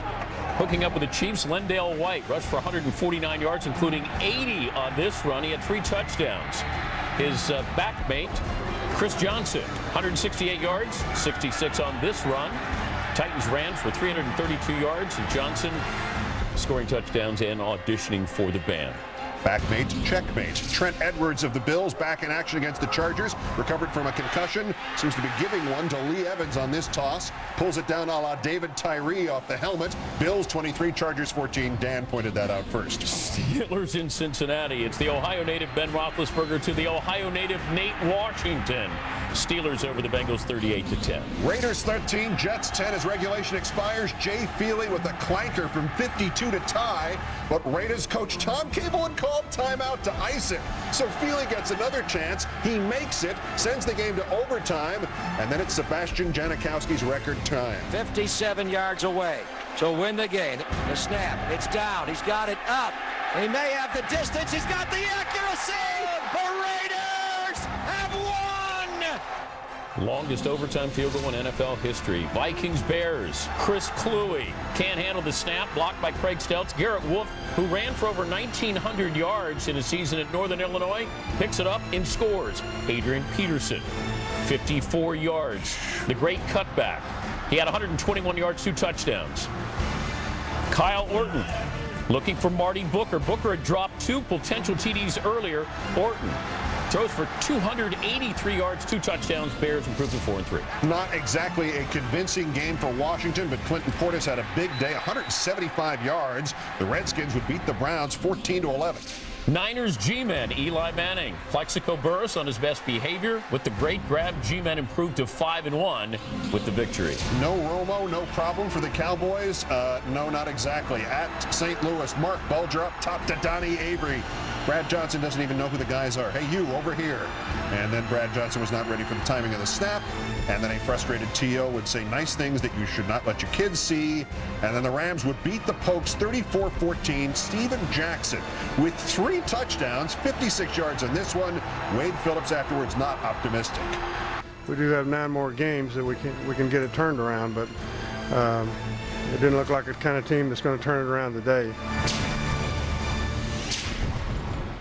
And a game not seen in that extensive package. The Saints lose to Carolina. In the process, they lose Reggie Bush with a knee injury. Peter King reports he could be out for as long as a month. Tiki Barber is not just sitting here solely to look good. When we come back, he'll talk about the Cowboys and Colts, each of whom appear to have problems at this point in the season. But up next, the line of scrimmage remains in Frederick, Maryland, where the MSD Orioles are strong, they are fast, and they have a 30-game win streak. And that is just the beginning of the story.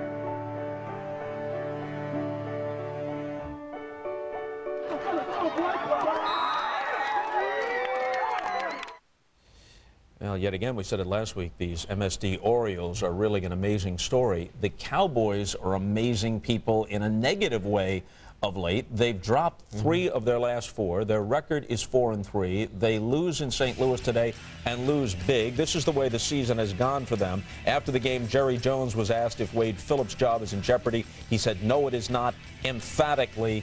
No. Tiki? I don't think Wade Phillips' job is in trouble, but this team is in trouble for a lot of reasons. Obviously, we've seen the Pac-Man saga take its shape, and also Terrell Owens, and as emotional as he is, it causes some distractions, which ultimately leak into the football field and how they're playing. They have injuries in their secondary. Terrence Newman's out. Roy Williams just re-broke his forearm this weekend, so their secondary is beat up. And then lastly, Brad Johnson starting at quarterback, and I wasn't at this game, but it just felt like they didn't have the enthusiasm that they've had in previous games when Tony Romo has been their quarterback. All right, quickly. Colts lose, and lose big at Green Bay. They're now 3-3. Here are the standings. Next, they go to Tennessee. To have any shot at all in the division, they'd have to win that game. Otherwise, it's only a wild card. Absolutely. They've already lost to Jacksonville, so the tiebreaker goes against them. We know about their deficiencies on defense, but offensively, we're starting to see some of the same things. Peyton Manning, of all people, is starting to make mistakes, and now that's how you know that they're in trouble. He had 2 picks returned for touchdowns on him today at Green Bay. All right, Tiki, thanks. A reminder here, tomorrow morning on the Today Show, Matt Lauer speaks with Barack Obama. He'll get the senator's reaction to Colin Powell's endorsement, as well as to Sarah Palin's appearance on Saturday Night Live. Beyond that, I'm sure Matt can think of additional questions without my help. That's tomorrow morning at 7. In the meantime, second half of the Seahawks and Bucs coming up right after this. The home team leading it 17-zip. We'll see you next week, everybody. This has been the Toyota Halftime Show, brought to you by Toyota.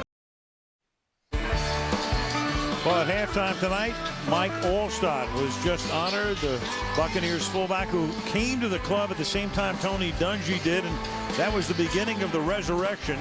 And, of course, it culminated with a Super Bowl triumph following the 2002 season.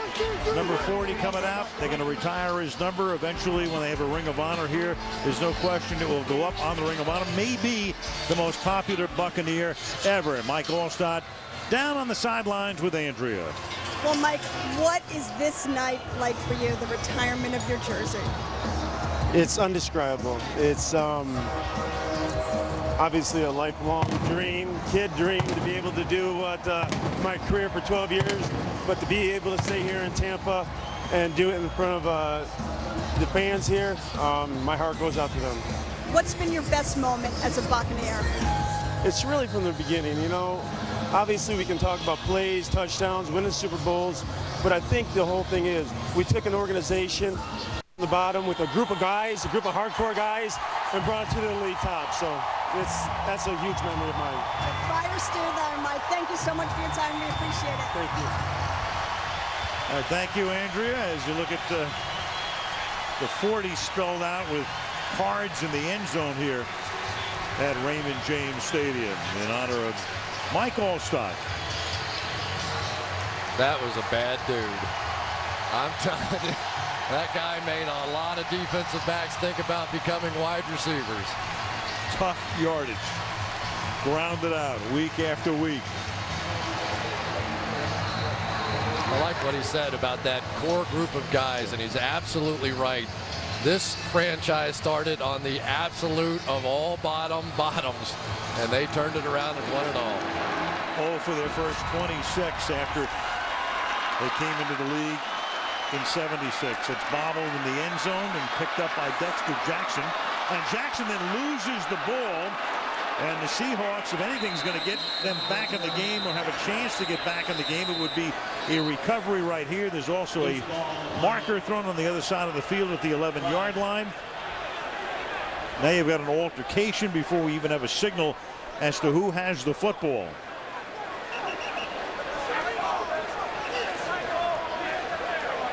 So Jackson juggled it at the goal line, picked it up, got hit, and Tampa Bay has recovered. So at the bottom of the pile is a Tampa Bay Buccaneer. And Jimmy Wilkerson is the man. Unless I completely missaw that, it looked like the Seahawks had 3 guys right on top of it, and they lost yet another one. Recovered by Tampa Bay during the run back. Illegal block in the back. Number 54, half the distance to the goal. First down. And I'm sure for Mike Holmgren, he's thinking, what else? You know, you get the injuries, you have one of those years where you can't get a turnover. They had the interception with 4 of their own hands on the ball, and it goes that way. And then this one, they've got 3 guys standing right there to recover the fumble. And it's just been one of those things. And so now if you're thinking that Seattle has a chance, it has to be on the defensive side. They have to come up with a play. They have to come up with a turnover here early. 1st and 10 from the 6-yard line. And this is Graham trying to look like Allstott up to the 7-yard line. Let's go back to Andrea. Yeah, I talked to Mike Holmgren at halftime. The consummate pro, surprisingly calm. He said, we have to gain consistency on offense. We have to run the ball. He said the best news in the first half may have been that missed field goal. I asked him about the play calling. He almost had a tone of resignation. He said, we've tried a lot of different things. The main thing, I can't let my team lose confidence. And a message at halftime to them, tell them the game's not over yet. And quickly, guys, as for Ike Hilliard, John Gruden told me in the locker room, out for the game. They're keeping an eye on him. All right, thank you, Andrew. 2nd down and 9 here. And here's Graham, and he gets taken down by Patrick Kearney. And the frustration and almost resignation that Andrea talked about, Chris. You know, Holmgren it's like a Ferrari with a governor. I mean, I mean that's the way he's always called plays, and he's had the quarterbacks to do it. You know, Favre obviously, right, and then Hasselbeck. And right now the playbook doesn't look like it normally does for Mike. Well, he always passes to set up the run, and he says now I'm having to run to set up the pass, and it's almost like speaking a foreign language to him. He doesn't know how to do it. He said, but we cannot complete 65% of our passes the way that we could with Matt Hasselbeck, and because of that, he's having to completely flip upside down his play call. 3rd and 9, and Garcia will just hand the ball off to Graham again. He takes it out to the 11-yard line, and it's 3 and out, and Tampa will punt. And I have to say, I have a lot of respect for John Gruden as a play caller. You know, when you're the head coach and the offensive coordinator, in that situation, it's very easy to say, I've got a hot quarterback, I'm going to drop back, I'm going to throw the football. But we're backed up on our own end. I have one of the great defenses in all of football. I'm going to hand it off, let those guys play. We're going to milk this clock here in the second half. It was a great call. And with a 3-possession lead, thinking about that, thinking about Seattle's offense, and Seattle's offense unable to get anything going as Bidwell's kick is a line drive fielded at the Tampa Bay 49-yard line, and this is Forsett, the rookie, just recently re-signed, giving them a little burst as he brings it back to the 25-yard line. So the Seattle Seahawks have prime field position right now, but in the first half, they had only 1 first down. Look at that. They had a first down in their first 3 plays. Then they punted, and since then, nothing but punts, interceptions, and fumbles. When the punt is the highlight of your drive sheet in the first half, it's not good, and that's why John Gruden made that call and punted this thing away. But now they're in field goal range. They have a chance to, at worst, cut it to a 2-score game. 44 first half yards for Seattle, and now they pick up 8 more here on a pass to Morris coming out of the backfield, tackled by the former Colt Cato June. You know, and for Mike Holmgren, I think he's just going to have to call his game, because anytime Tampa can get into those 3rd down pass rush situations, and Rondé Barber, you don't know where he is, it's just too tough. If you're going to throw the football effectively, it has to be on 1st down. 2nd and a deuce, and they give it to Morris, and he'll chug forward and is able to pick up a first down, which would be their first in 30 minutes of playing time. Well, let's give Seattle's defense a little credit. They've had a tough night so far tonight, but they did come in, get the 3 and out, turn the football over with good field position now for the Seattle offense, and we'll see. You know, a touchdown here, and this game feels a little different. Morris stays in at running back, and Maurice Morris gets to the 12-yard line. The Tampa Bay Bucks, for years and years under defensive coordinator Monty Kiffin, so tough in the red zone, and they have allowed only 3 touchdowns in 11 opponents' drives in the red zone this year, and that's the best rate in the league. And if I'm not mistaken, I don't think they've allowed a rushing touchdown at all this season. That is correct. 2nd down and 8 from the 12-yard line. The pressure is on. Wallace escapes, at least for the moment, but when another guy bears down on him, he just throws it away. It was Phillip Buchanan who chased him. 3rd down and 8. And when you have a new quarterback in the game, what do? You send different blitz packages. Watch Buchanan right here. We've seen it all night long. Different defensive backs bringing the pressure. Offensive lines and protection schemes break down when you start sending corners. And Monty Kiffin's called a great game so far. Buchanan, and then Rude came in as well. There's Monty. 3rd and 8. The ball is at the 12-yard line.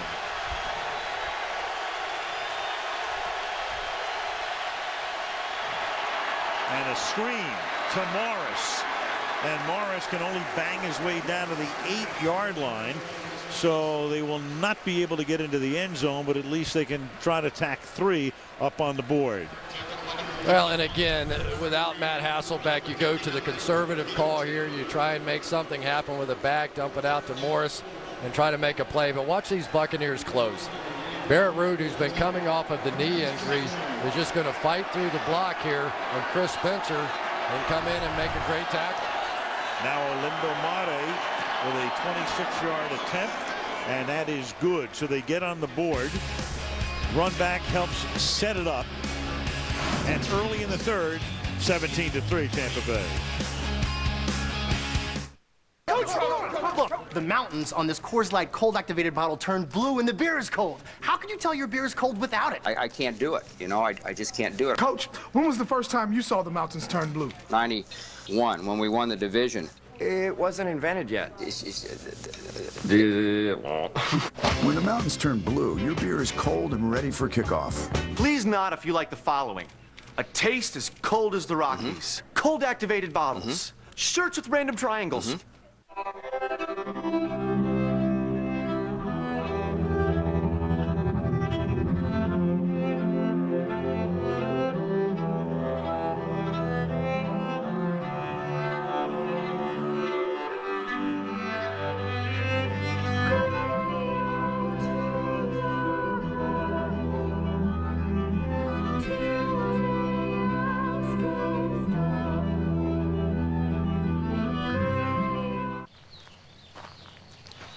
We followed this rainbow to its end, and you can't imagine what we found.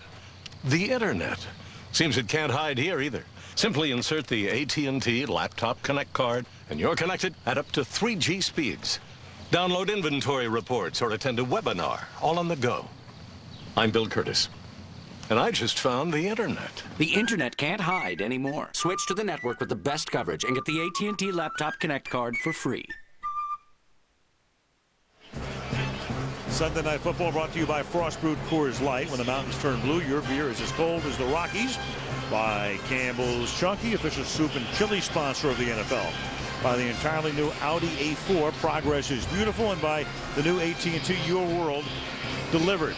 Now, as a University of Florida guy, Gainesville, you ever come down here and go to the Columbia, one of the most famous restaurants in the United States in Ybor City? Yes, sir, I have, and that is something special right there. Cuban sandwich. Having some fun in Tampa these days, aren't they? Let me get some of those before I leave town and bring them to John on the bus in 2 weeks. There you go. We'd appreciate that. Mare's kick is 9 yards into the end zone. Down there by Michael Clayton. And the Bucs will have their second possession of the second half. Coming up, 17-3 Buccaneers.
Sarah's secrets get revealed by Nicole Richie. But Nicole should know that Sarah hates questions about her past. All new Chuck tomorrow at 8/7 Central on NBC. We talked about Jeff Garcia and what he means to this football team. When this guy comes on the field, there is a different level of emotion. This is Sunday night. And that's been manifest tonight as Jeff Garcia's had a big night, 19 of 24, 226 yards, which, as you can see, a career high for him in a first half with that one touchdown pass to Bryant. Now over the middle he goes, and that'll be a gain of what would have been 7 and turns out to be about 12 to John Gilmore, the big tight end, fighting for a first down and a gain of 13. Well, one of the things when you're a 6'1" quarterback, you have to find throwing lanes and different kind of arm angles to get completions. And Jeff Garcia has shown us a bunch of them here tonight. He leans right and makes a throw. He jumps and throws over the top, and he has been slinging it from all kinds of different angles, finding those little gaps between offensive linemen.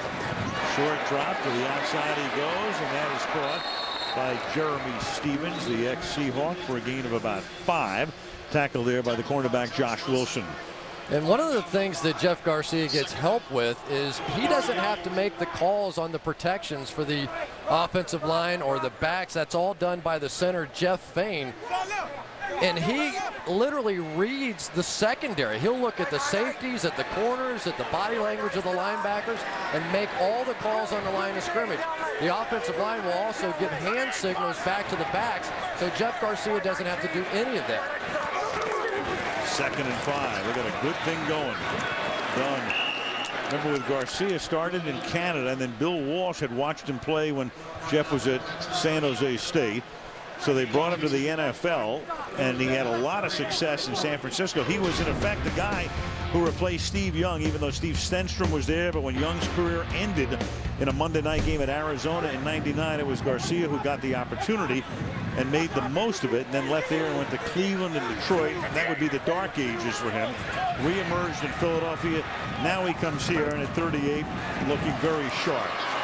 Under duress here, and the pass is incomplete. It'll be 4th down. And I just want America to know that you did all that without any notes. That is absolutely amazing. I would have had to read the whole thing there. So much garbage running around in this brain right now. There's Jeff Fain, and he's going to make the checks. You'll see him. He's going to check it out, look right, look left. But I don't know of a center in the league that has more responsibility for moving people and changing protections than he does. If he feels a blitz, he changes it, makes the check, everybody goes off of him. Bidwell to do the punting. High, very short kick that bounces sideways at the 32-yard line. Wallace and the Hawks come back out onto the field with 8:11 to play in the third. 17-3 Bucks.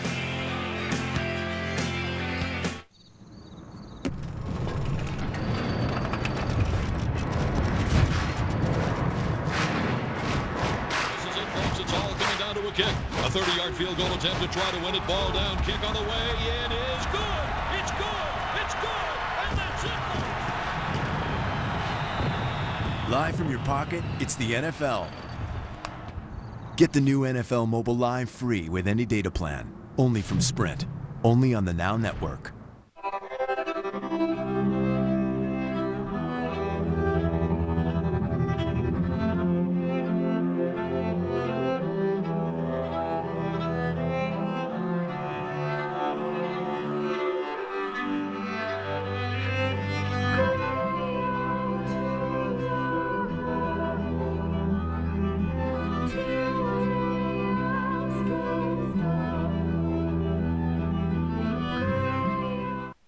He was the #1 draft pick. He's a slam dunk champion. He has 30% more lung capacity, the reflexes of a puma.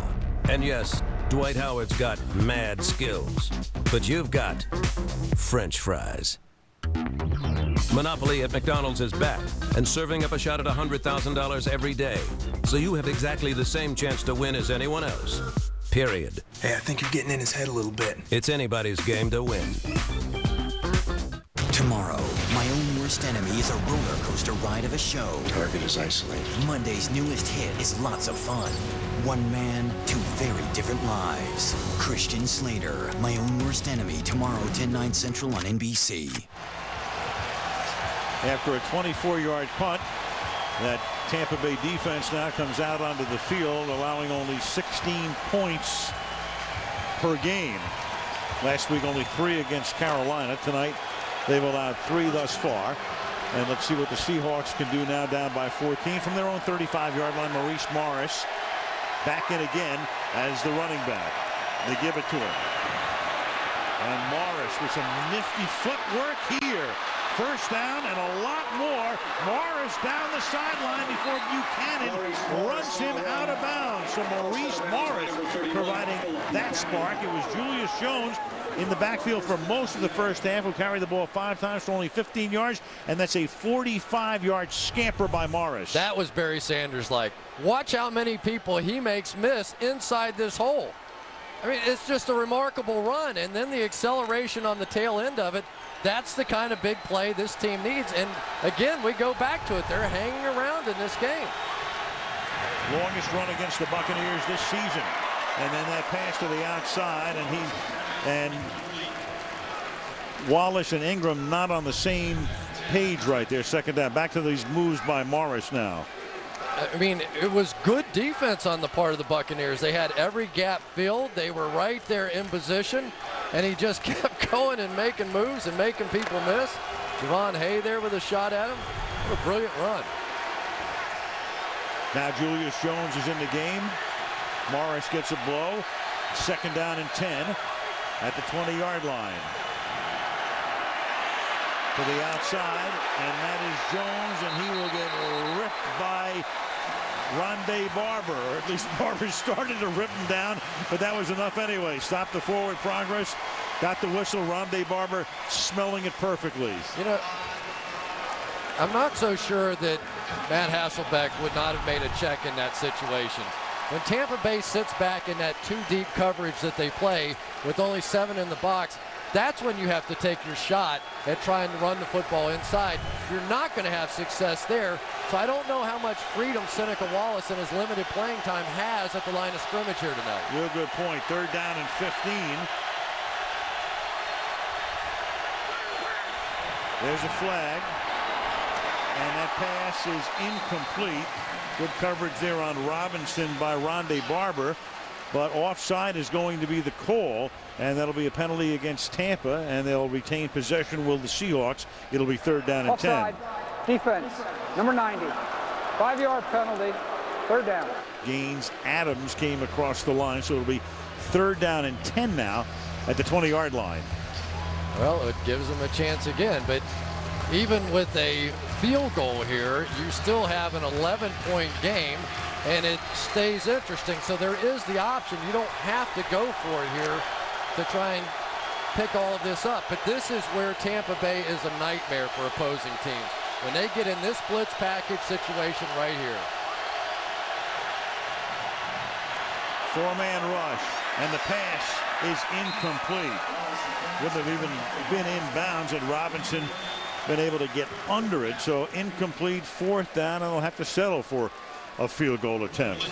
This secondary is pretty amazing right now for the Buccaneers. They really are. We've seen them in the backfield all night making plays. They're young. They have guys that are big hitters back there. They have veterans who know what they're doing. Guys like Aqib Talib been making plays. Savvy Piscatelli. This is a defense that is not only tremendous, they're young as well. They're going to be around a long time. Alondo Mare missing a 38-yard field goal. So they got the spark they needed on that Morris run, and what happens at the end? The needle goes to empty. 17-3. Don't let the gentle sway fool you. This is high country barley.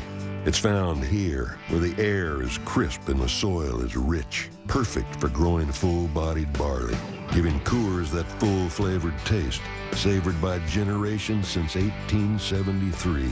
It's the way they like it. It's the way we like it. And neither one of us is much for compromising. Coors, the banquet beer. On Tuesday, What is it, like 4 in the morning? experience The Strangers unrated cut. Gonna die. Too terrifying for theaters. Inspired by true events. Help me. The Strangers.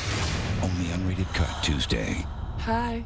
Plaque-causing bacteria is all over your mouth. That's why the new Oral-B Cross-Action Pro Health combines crisscross bristles, gum stimulators, and a tongue cleaner to brush away bacteria for a clean, healthy mouth. The new Cross-Action Pro Health from Oral-B. We only got one room left, but I doubt you'll want it. Why not? It's a dead zone. Can't get your calls, your precious emails. It's like you don't even exist. I've got the Verizon network. You good? Oh. The towers are kind of scratchy.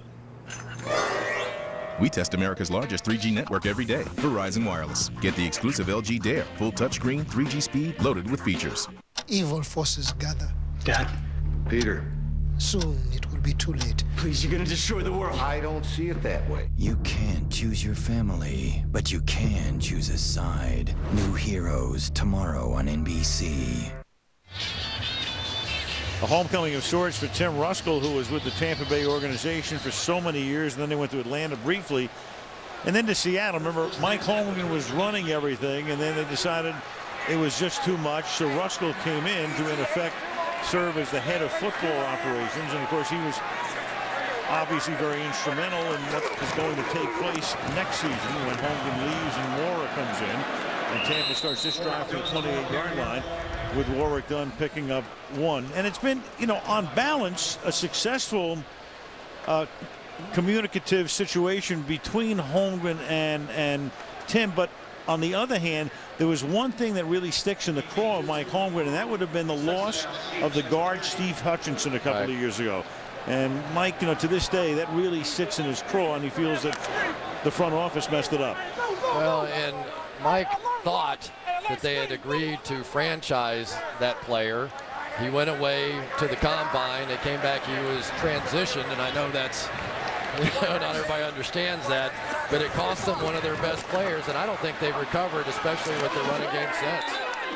You know, Sean Alexander was certainly a great player. You don't want to take anything away from him, but that left side, you know, with Walter Jones over there and Steve Hutchinson, they were second to none, and when they really needed to convert third downs, they could convert them. And you go back the last 3 games here, and their third down conversion rate has just been simply awful. And then the other thing that hurt too, Chris, is they ran into that situation that so many front offices run into in sports. You have a star. You've got a guy who thinks he's been underpaid. Now the question is, do you give him that big contract? And we're talking about Sean Alexander at this point, who was the league MVP during the Super Bowl year, 3rd and 8. And that pass is converted to Bryant, and Bryant's big night continues. He scored the game's first touchdown, and Antonio takes it out to midfield for a first down. Most quarterbacks, you are willing to let them roll to their left because they're not athletic enough to make a throw like Jeff Garcia has been making.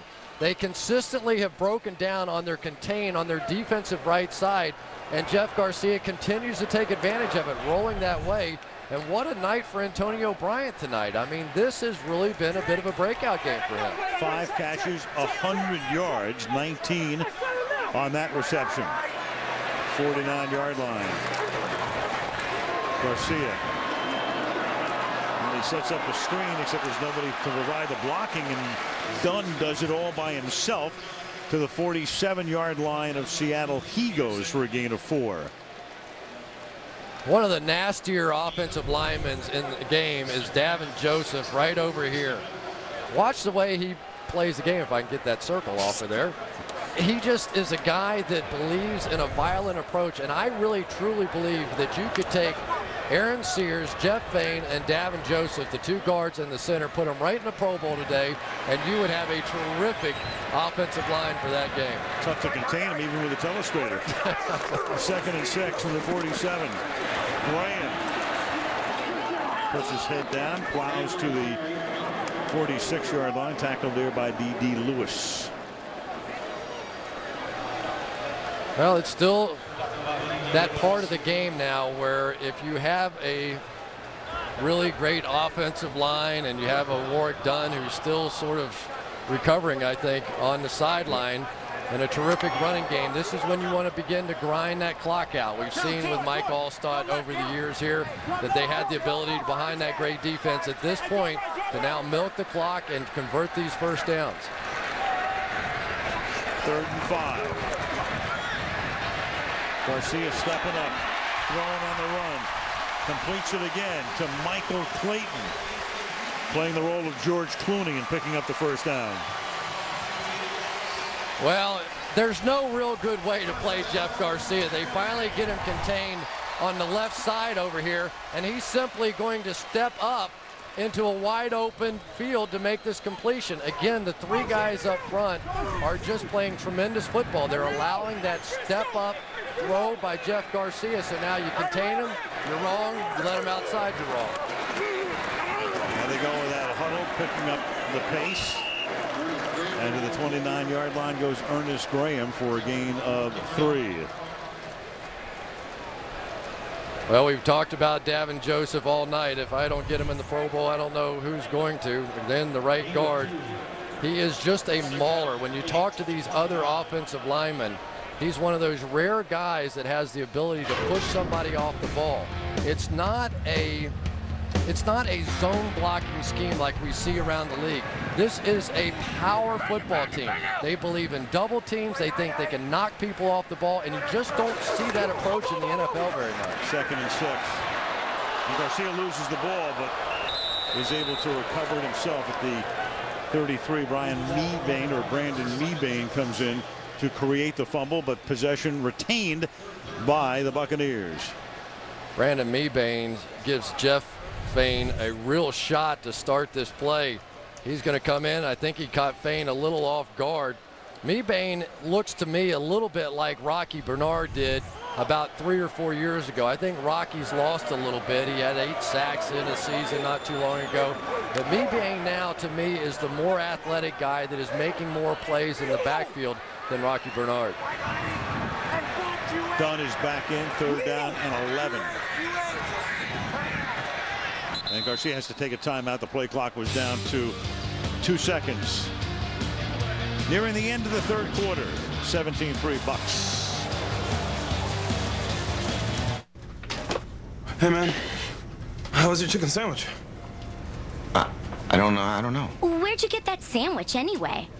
I remember unwrapping, and then there was chewing, and after that, it goes blank. If you can't remember your chicken sandwich, it's the wrong chicken sandwich. You always take her side. Wendy's new flavor dip chicken sandwiches. Tender center cut chicken breast dipped in barbecue or buffalo sauce. For flavor you can't forget. It's way better than fast food. It's Wendy's. Hello, I'm a Mac. And I'm a PC. Advertising, advertising, advertising. Fix Vista. Advertising, advertising, advertising. PC? Fix Vista. Oh, I'm just doing a little budgeting, Mac. You know, with all the Vista problems that have been frustrating PC users, I have to take drastic action. By investing in advertising? Yes, advertising, and I'm also putting something toward resolving Vista's problems. But do you really think that amount of money is going to help fix Vista? I guess you're right. Yeah. We'll just put it all on advertising.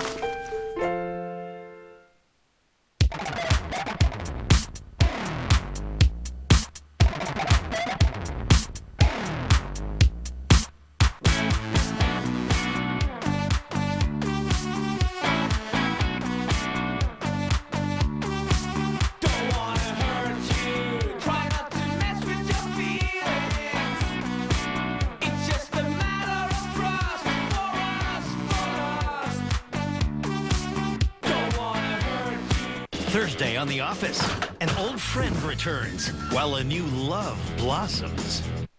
Twice. Then, with the election so close, SNL goes live with Guns A-Blazing. All new comedy Thursday on NBC. a top government operative, a military hero, living 2 secret lives. The show is My Own Worst Enemy. You'll see it tomorrow after Chuck and Heroes on NBC. Tampa, Florida, Tampa Bay Buccaneers. The opponents on third down. Mike Holmgren talking about not being able to get off the field, and that's exactly what he means. 10 of 18 was Green Bay last week. 7 of 12 Tampa Bay tonight. And here's another third down. 3rd and 11. You saw the time of possession. Everything weighted toward Tampa Bay tonight, and the pressure is on that time, and the pass is incomplete. Pressure put on by Leroy Hill coming from the outside. It's 4th down. Well, and you know Seattle doesn't want to blitz that much, and they're going to get the intentional grounding call on that one, and that is a good call. He was inside the pocket, and there was nobody in sight. Number 7. 10-yard penalty.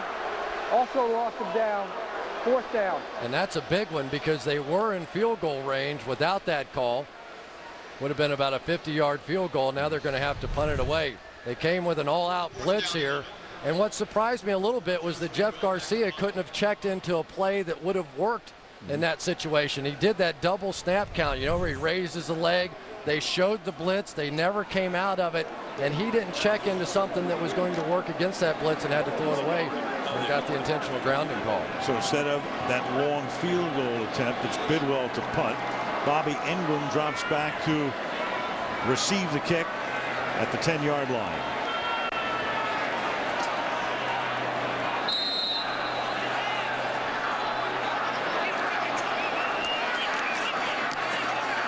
Puts the nose of the ball down, spins it end over end. Ingram from the 10 and brings it back up to the 16-yard line. Tackled there by Quincy Black, and we'll check in with Andrea Kramer. Andrea.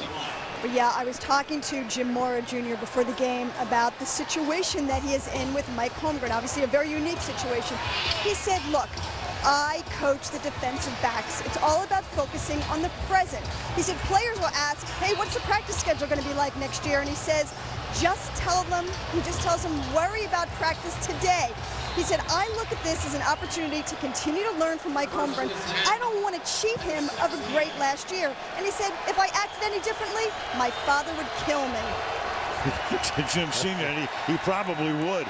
From the 16-yard line, here's Wallace. And he'll have to pack it in, and Seneca will take it up to the 23-yard line. He's hit there by Kevin Carter. You know, Chris, we were talking about, just to finish the story I started to mention before, that Sean Alexander situation. You get into one of those things where, you know, especially in a salary cap era, what do?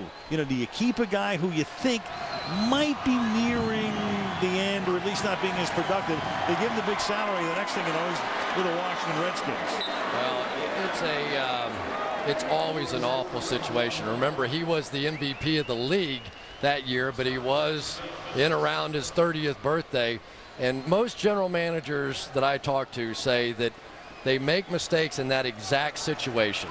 You know, out of loyalty, out of love, and certainly Sean Alexander, one of the great people in the game, you want to reward him. He took his team to the Super Bowl that year. He was the MVP, but they will tell you that third contract is typically the one you make the mistakes on. It's the sports equivalent of a golden parachute. That's it. He had 3 carries, 8 yards in his Redskin debut today. End of the third quarter in Tampa. The Buccaneers leading the Seahawks 17-3 on Sunday Night Football.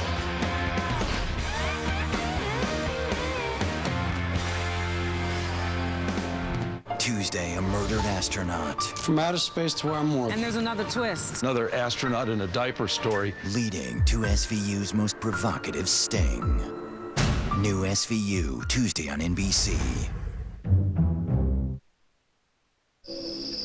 Africa, a dangerous place. Animals struggle for survival against nature's most adept predators, lurking around every corner, waiting. A gazillion things to watch whenever we want, and you pick this? Turn it off! Turn it back on! HD on demand with Comcast. More movies and shows on your schedule. Move it to Comcast Digital Cable with HD for just $39.99 a month for 6 months. J.D. Power & Associates named the Infiniti EX highest in initial quality for entry premium vehicles. And the Infiniti M highest in initial quality for midsize premium cars. Needless to say, we're honored. Twice. 0.9% APR now available on the Infiniti M and EX for up to 72 months.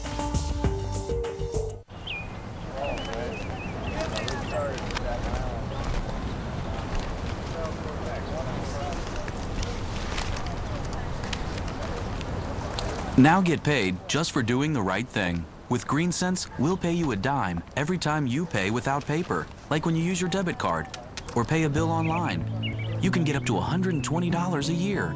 It's good for the environment and your bank account. GreenSense, only from Citizens Bank.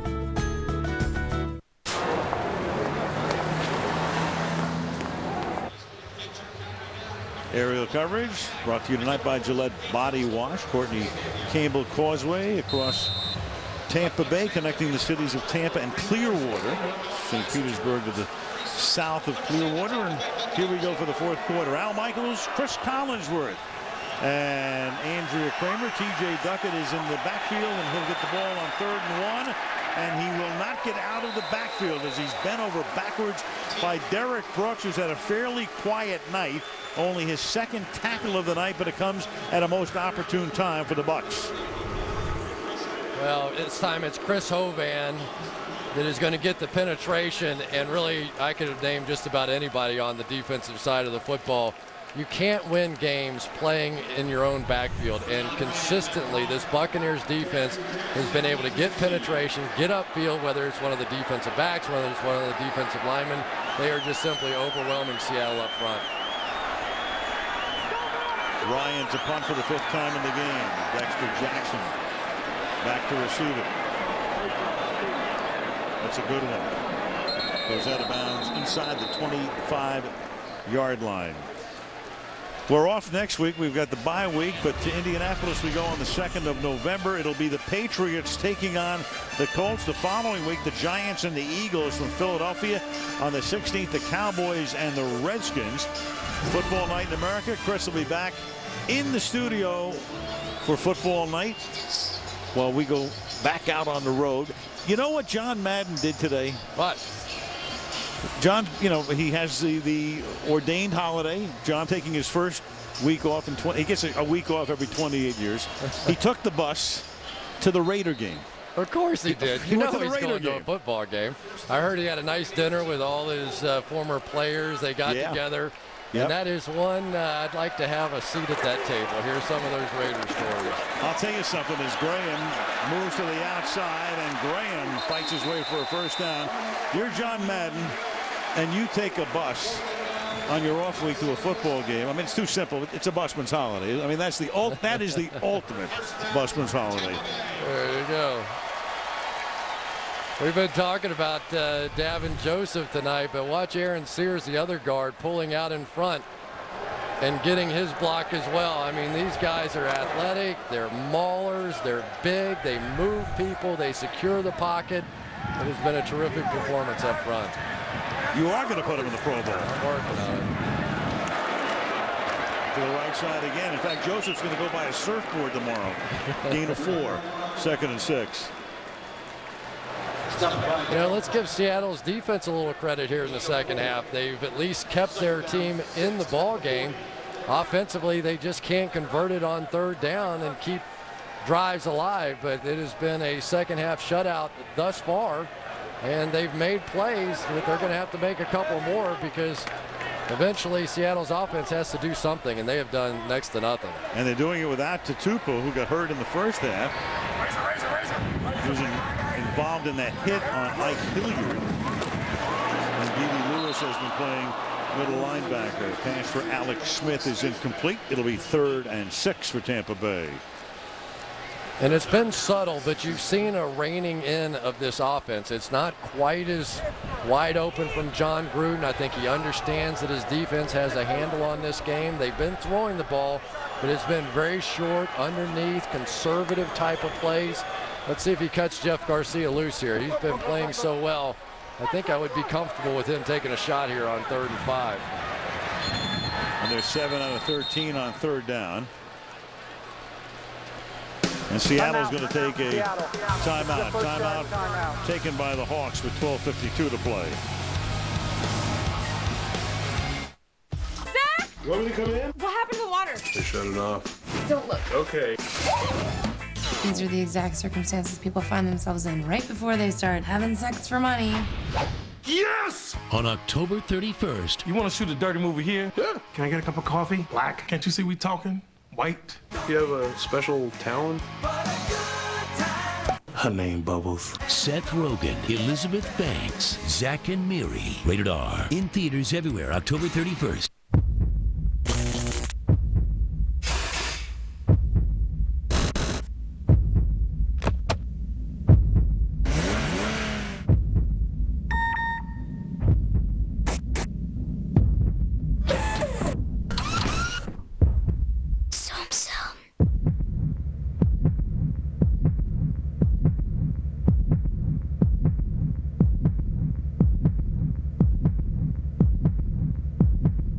What's this?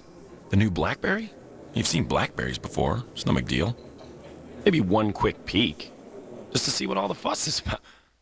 Whoa.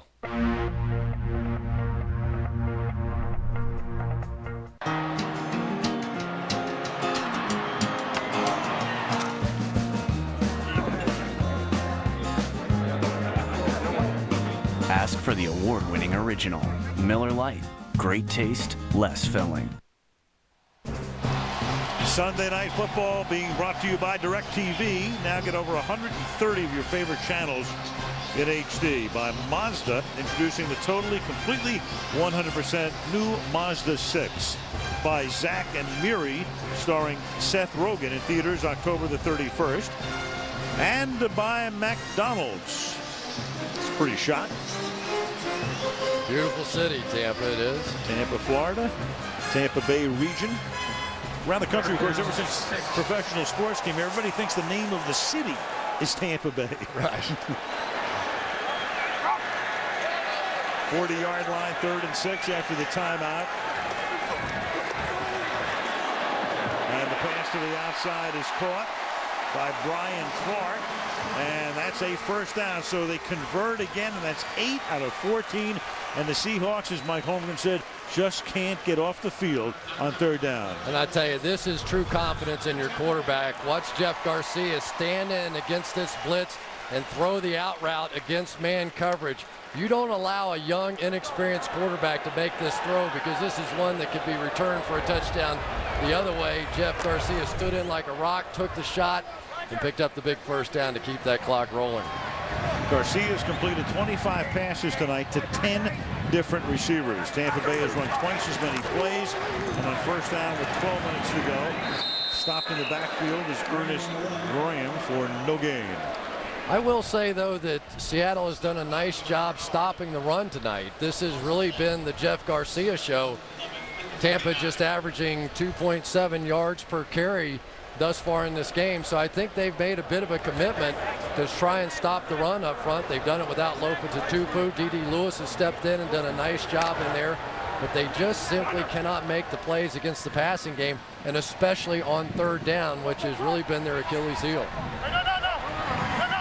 Formation we haven't seen tonight here on 2nd down and 11. They break that now with Smith setting up in the slot to the left, and they're going to go in that direction, but they're going to try to go to Bryant, and they do for a first down. Antonio Bryant to the 34-yard line.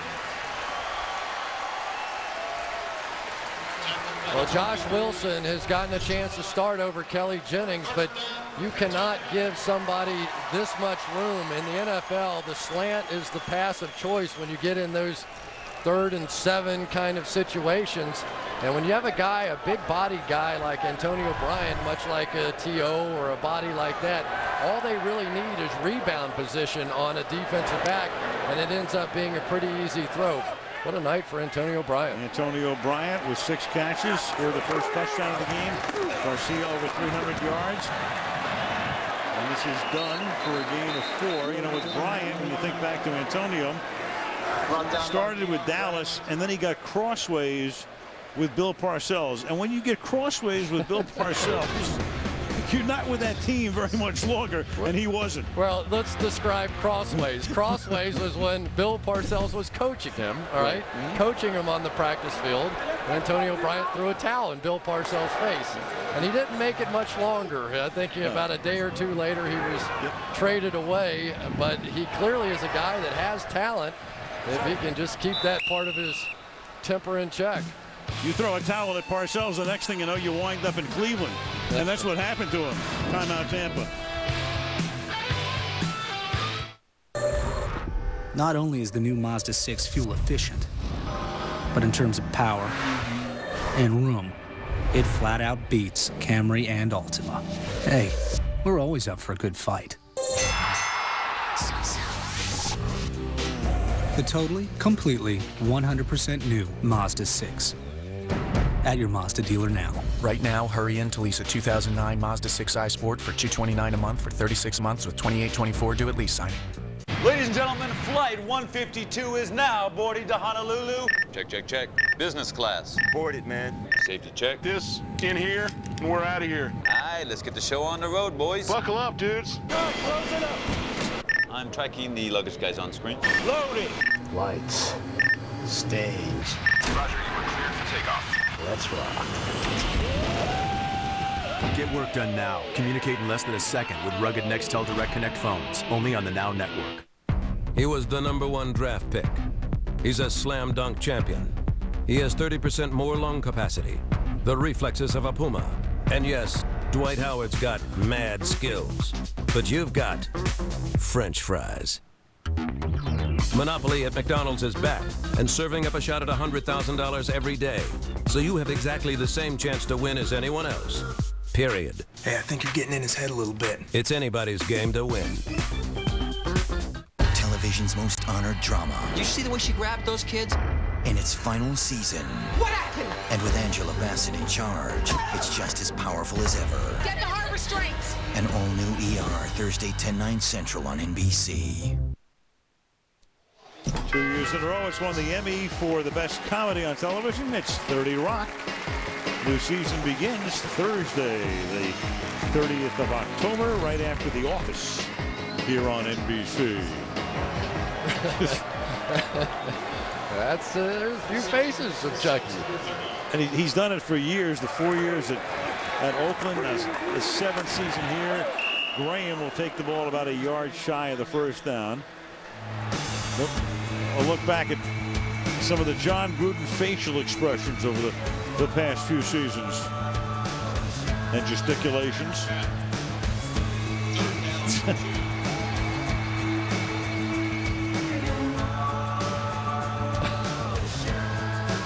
You don't think his players have any fun with him, do you? Nah. With, some of that stuff. And I would have loved to have played for the guy. You know what? This entire organization is about passion. When he's on the practice field, everything's passionate. When Monty Kiffin's out there working with the defense, he's screaming and yelling. You can't always understand what Monty's saying, but he's out there enthusiastic, and they keep it real. 3rd and 2, and Graham will try to fight for a first down. Going to be close. Officials coming to take a look. In fact, we went to some of the players to give us their best Gruden impersonation. These are pretty good. These are pretty good. That's great. There we go. I bet you Jeff Garcia's seen a few of those, too. I think Jeff Garcia gave a few of those back to Gruden as well. I bet she sees that on a daily basis. But I have really never been on a football team where the quarterback took more abuse than anybody else. Generally it's like, oh, it's okay, right. Boomer, you'll be all right. We'll make this work. And the left tackle jumps offside, and everybody goes berserk. But he has made that the focal point. Those guys, they have high expectations, and it's not like they've had a string of #1 draft picks coming through here under John Gruden either. I mean, he has a way of making things work with the quarterbacks that he has. That's a first down there. You think about Gruden and how much he knows about that position, and he did play college quarterback at Dayton. didn't play in the National Football League, but comes from a family where his father and his brother have been very instrumental in football through the years. And I think back to the day before the Super Bowl, following the 0-2 season, as Graham picks up about 7 hard yards before Babineau comes in to make the tackle, and the gun goes off because they're in the red zone. But, you know, Chris, you think back to the day before the Super Bowl, and you've heard the story. They're out there at the final practice, and Gruden plays the role of Rich Gannon, who he coached obviously at Oakland in the prior years, and they ran everything that Oakland ran the next day. And in fact, you know, John Lynch, you hear him on the NFL Films presentation that they did about the game, saying, we saw all of this yesterday. Gruden ran it. He did the impersonation and did it very effectively. That was some show in that Super Bowl, but it was, again, Tampa's defense that was remarkable, scoring time after time. This is Graham to the outside. Graham's going to get taken down. This time it's Babineau dogging him in the backfield and stopping him shy of the first down, setting up another 3rd and short. Yeah, but we talked a little bit about they have fun here. You know, I think sometimes when you look at it from the outside in that people think that Gruden's so hard on the guys, but there's an element of humor to what he does, and it carries through the whole team. Monty Kiffin, the defensive coordinator, on the first weekend of every season, pulls out a James Brown "I feel good" tape and gets up and dances in front of the entire defense, and everybody breaks up. There is a joy to this franchise in the practice building that is really something special. Play fake, Garcia. And that's going to be another first down. They picked up 3. Jameel Cook, the fullback. You know, it made me think when you brought up Kiffin dancing, that's probably how Warren Sapp got inspired to go to Dancing with the Stars. Warren Sapp is going to win that one. I'm cheering for my guy on that one. Just another big play on 3rd down is Jeff Garcia, again with an awkward throw. But you very rarely see quarterbacks in position to make natural throws. I can remember talking with Joe Gibbs one time, and he said, you know, people always want to talk about quarterbacks that can't throw off their back foot. You can't do that. He said, in the NFL, if you're going to throw, you're going to have to make some weird throws out there. And I look for a guy that can do that. Dunn stopped by Kearney.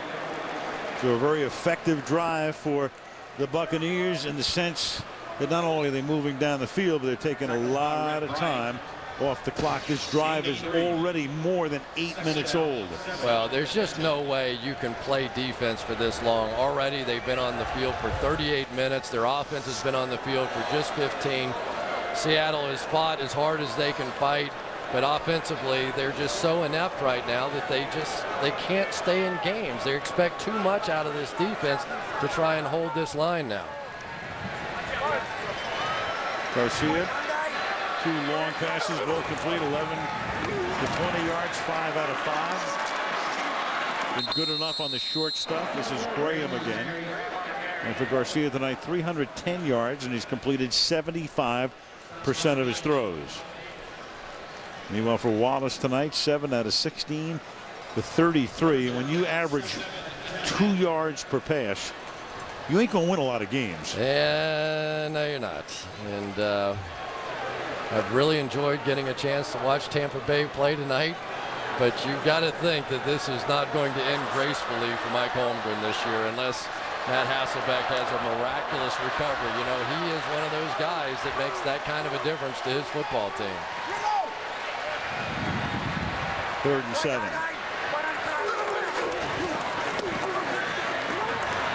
Graham to the 8-yard line, and now they can make it a 3-possession game again with a field goal. And as well as Ernest Graham has played at tailback, I think this team now is much better off with Graham at fullback and Dunn at tailback. That's when they've looked their best.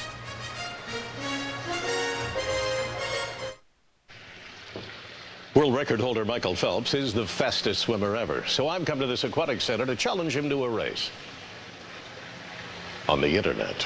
I'll be using this 3G AT&T Laptop Connect card. He won't. So I can download inventory reports faster, email business proposals faster, all on the go. I'm Bill Curtis, and I'm faster than Michael Phelps. Switch to the nation's fastest 3G network and get the AT&T Laptop Connect card for free. Seconds before an accident, the M-Class senses the collision and closes windows in preparation. Dual-stage airbags then deploy on impact, while the advanced crumple zone and cabin design absorb and deflect energy around the passengers. Safety innovations we're proud of at Mercedes-Benz, and ones we hope you never get to see. Test drive the newly redesigned M-Class today.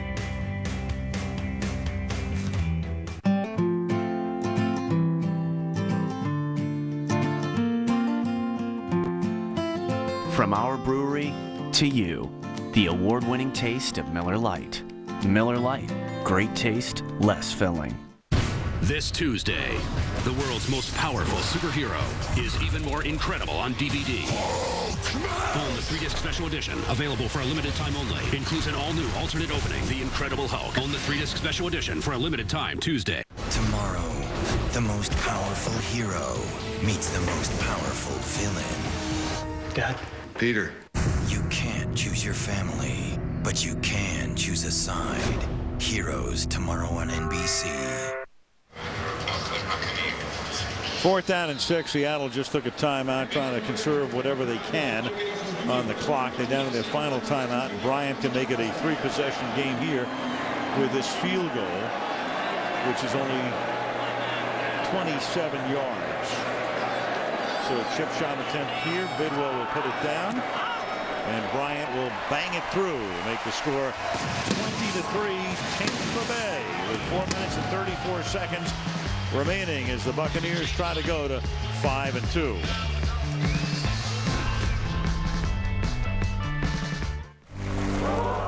It's been an industry leader for generations. Born of a rich performance heritage. Equipped with breakthrough safety features. And wrapped in a classic, timeless look. We believe great cars take a vision not everyone shares. The E-Class, highest ranked mid-size premium car in initial quality 2 years in a row. Visit your local authorized Mercedes-Benz dealer today for information on special offers. The curve X has the curve Y as its asymptote. That means that when all you want are the stats to know it all. Here's Tony Romo looking. When you want the best highlights, anytime, anywhere. Down he goes. Parker breaks past. When all you want is double coverage. And Willie Parker is piling up the yardage. Up-to-the-minute fantasy stats, online video highlights, and NFL Game Center. When all you want is football, go to NFL.com. Tomorrow, 10/9 Central. See what critics call a high-tech thrill ride. My Own Worst Enemy. I think somebody put something in my head. The new hit about one man living 2 very different lives. You start trying to do a good job as me, and I'll start trying to do a good job as you. One of the best new shows of the season, Christian Slater. Lives will be saved. New My Own Worst Enemy. Tomorrow after Heroes on NBC. If you're 30 Rock and win the Best Comedy Emmy 2 years in a row, some famous folks show up. People with names like Jennifer, Steve, and... Oprah. Please stay close. The new season of 30 Rock So hot. begins October 30th on NBC. Mike Holmgren, 17 years of coaching, 7 in Green Bay and now 10 here in Seattle, and of course an offensive guru, and had never gone 2 straight games with an offense that had produced less than 200 yards.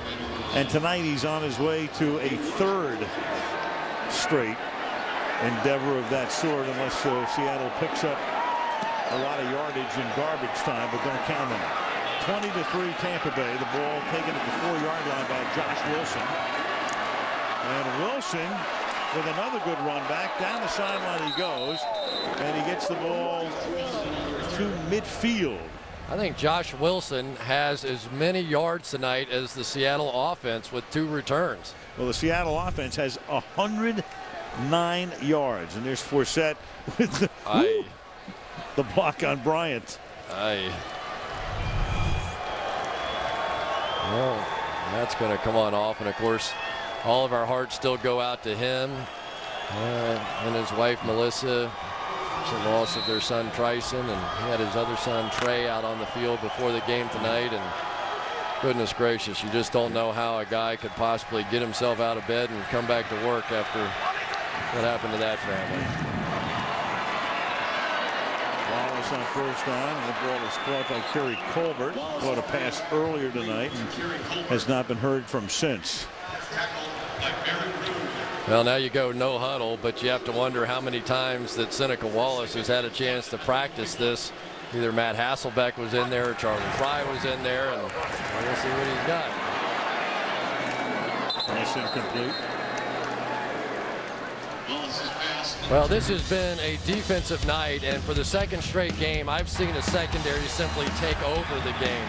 We have seen every single one of the starting 4 defensive backs for the Tampa Bay Buccaneers make a play in the backfield of the Seattle Seahawks.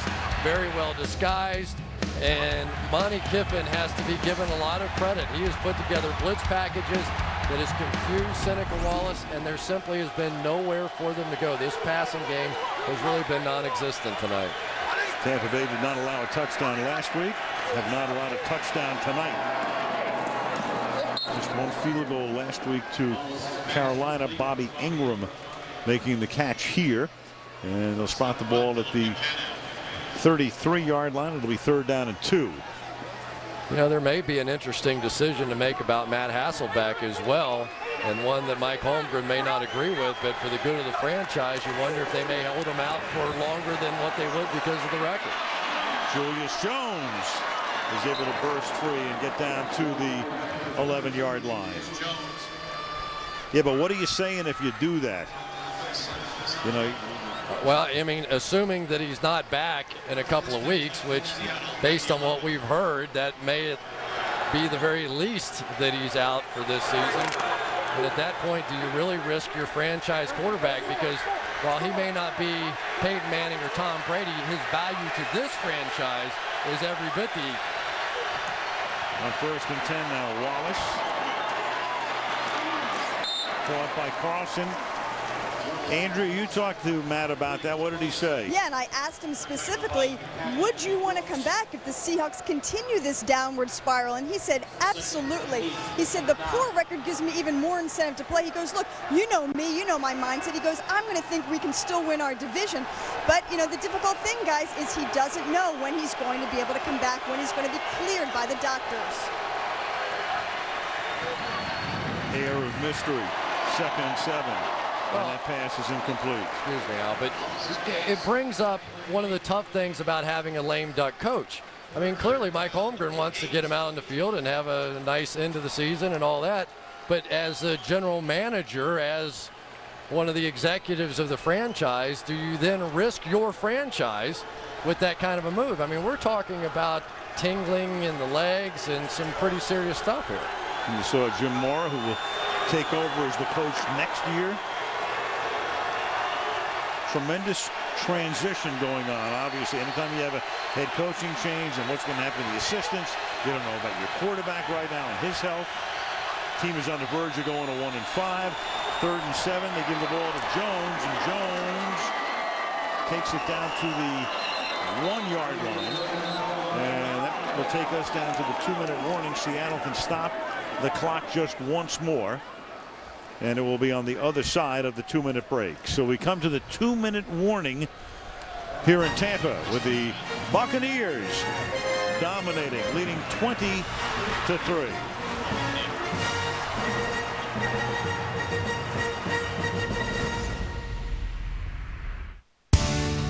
At the Buffalo Bills United Way Day of Action, I got to work out with Dante Whitner. He took me through every drill he does to get ready for a game. Dante says good nutrition and exercise makes every kid a champion. Taps on 3. 1, 2, 3. Yeah! Yeah! Touchdown! I'm Dante Whitner. Helping kids stay active and healthy is how I live United. Want to help? Find out how at liveunited.org. Tomorrow, Jay Cutler leads the high-powered Broncos attack against Matt Castle, Randy Moss, and the Patriots. ESPN Monday Night Football. Broncos-Patriots tomorrow at 8:30.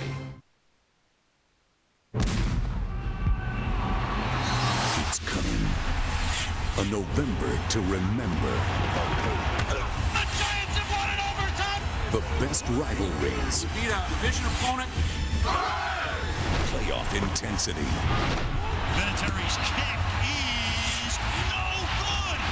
November blockbusters. Coming to Sunday Night Football.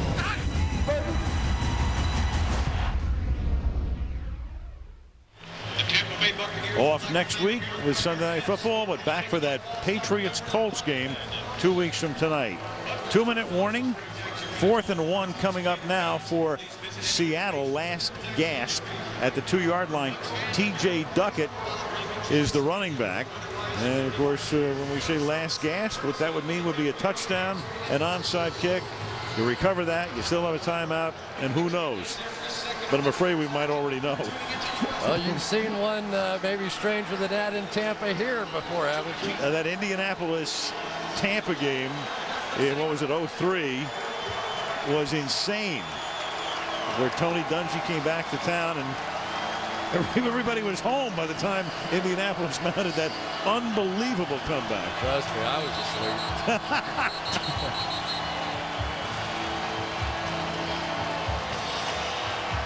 Number 75, reporting eligible. Number 75. Sean Locklear will line up as the tight end here. So 4th and 1 at the 2-yard line.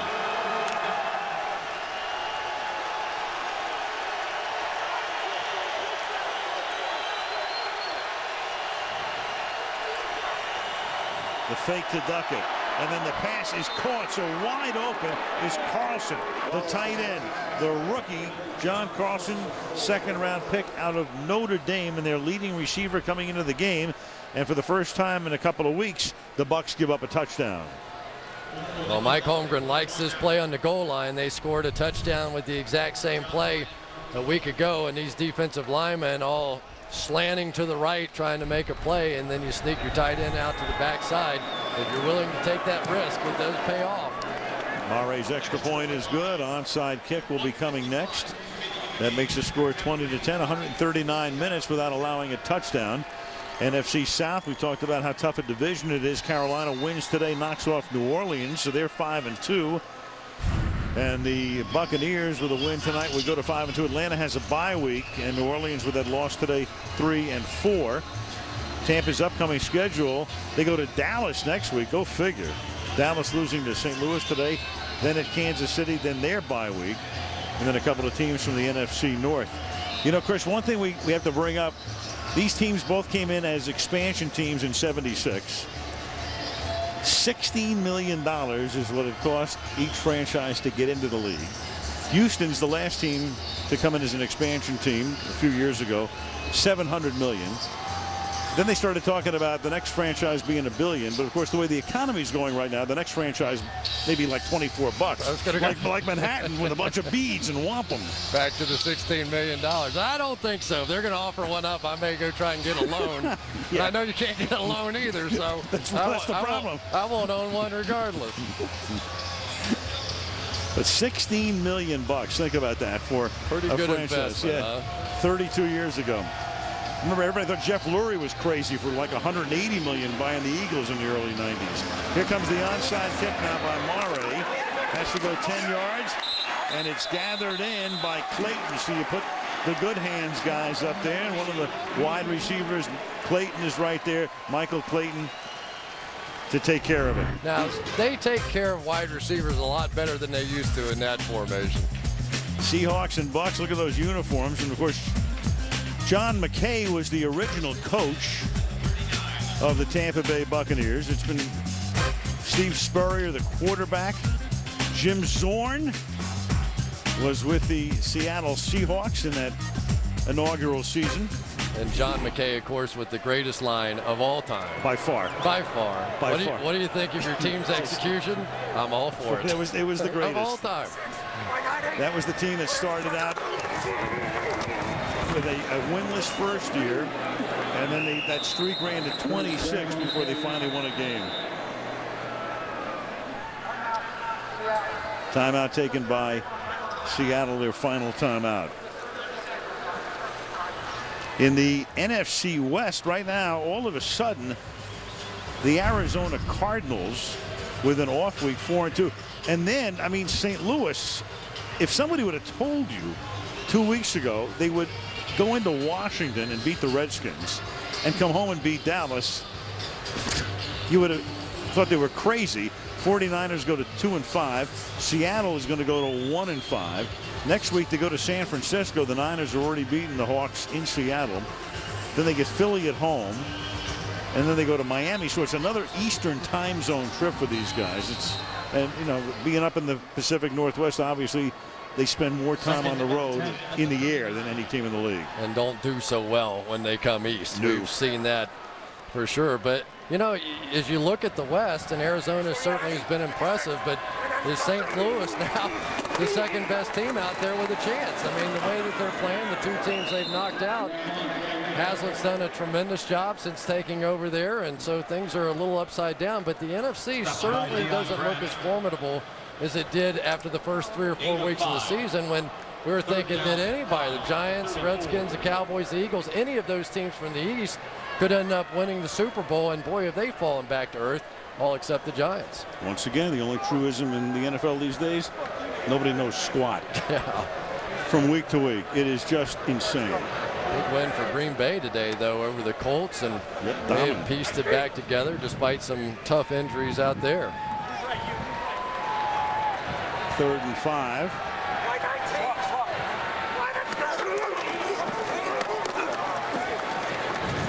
CC, I'm glad you got to work with all the boys, Fred Gaudelli and Drew Esikoff, our entire crew.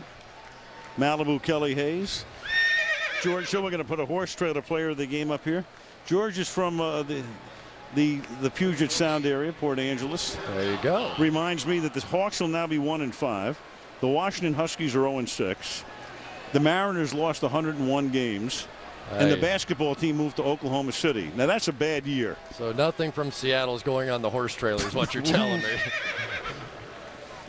Oh, boy. Things will get better. Now, do we call John and ask him who goes on the horse trailer? Well, do you pick this? What happens?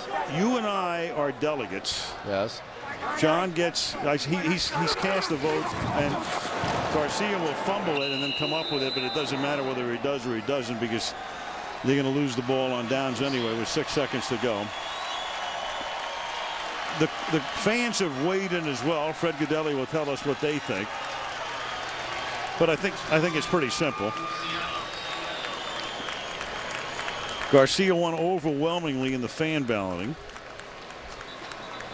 Bryant finishes second. So what do you think, CC? Yeah, I think Jeff Garcia was that good. Antonio Bryant was good tonight and had a sort of a breakout performance, but Jeff Garcia, for the 2nd straight week since coming back and taking over the starting job, I think that's too easy. I think he's the man tonight. Unanimous.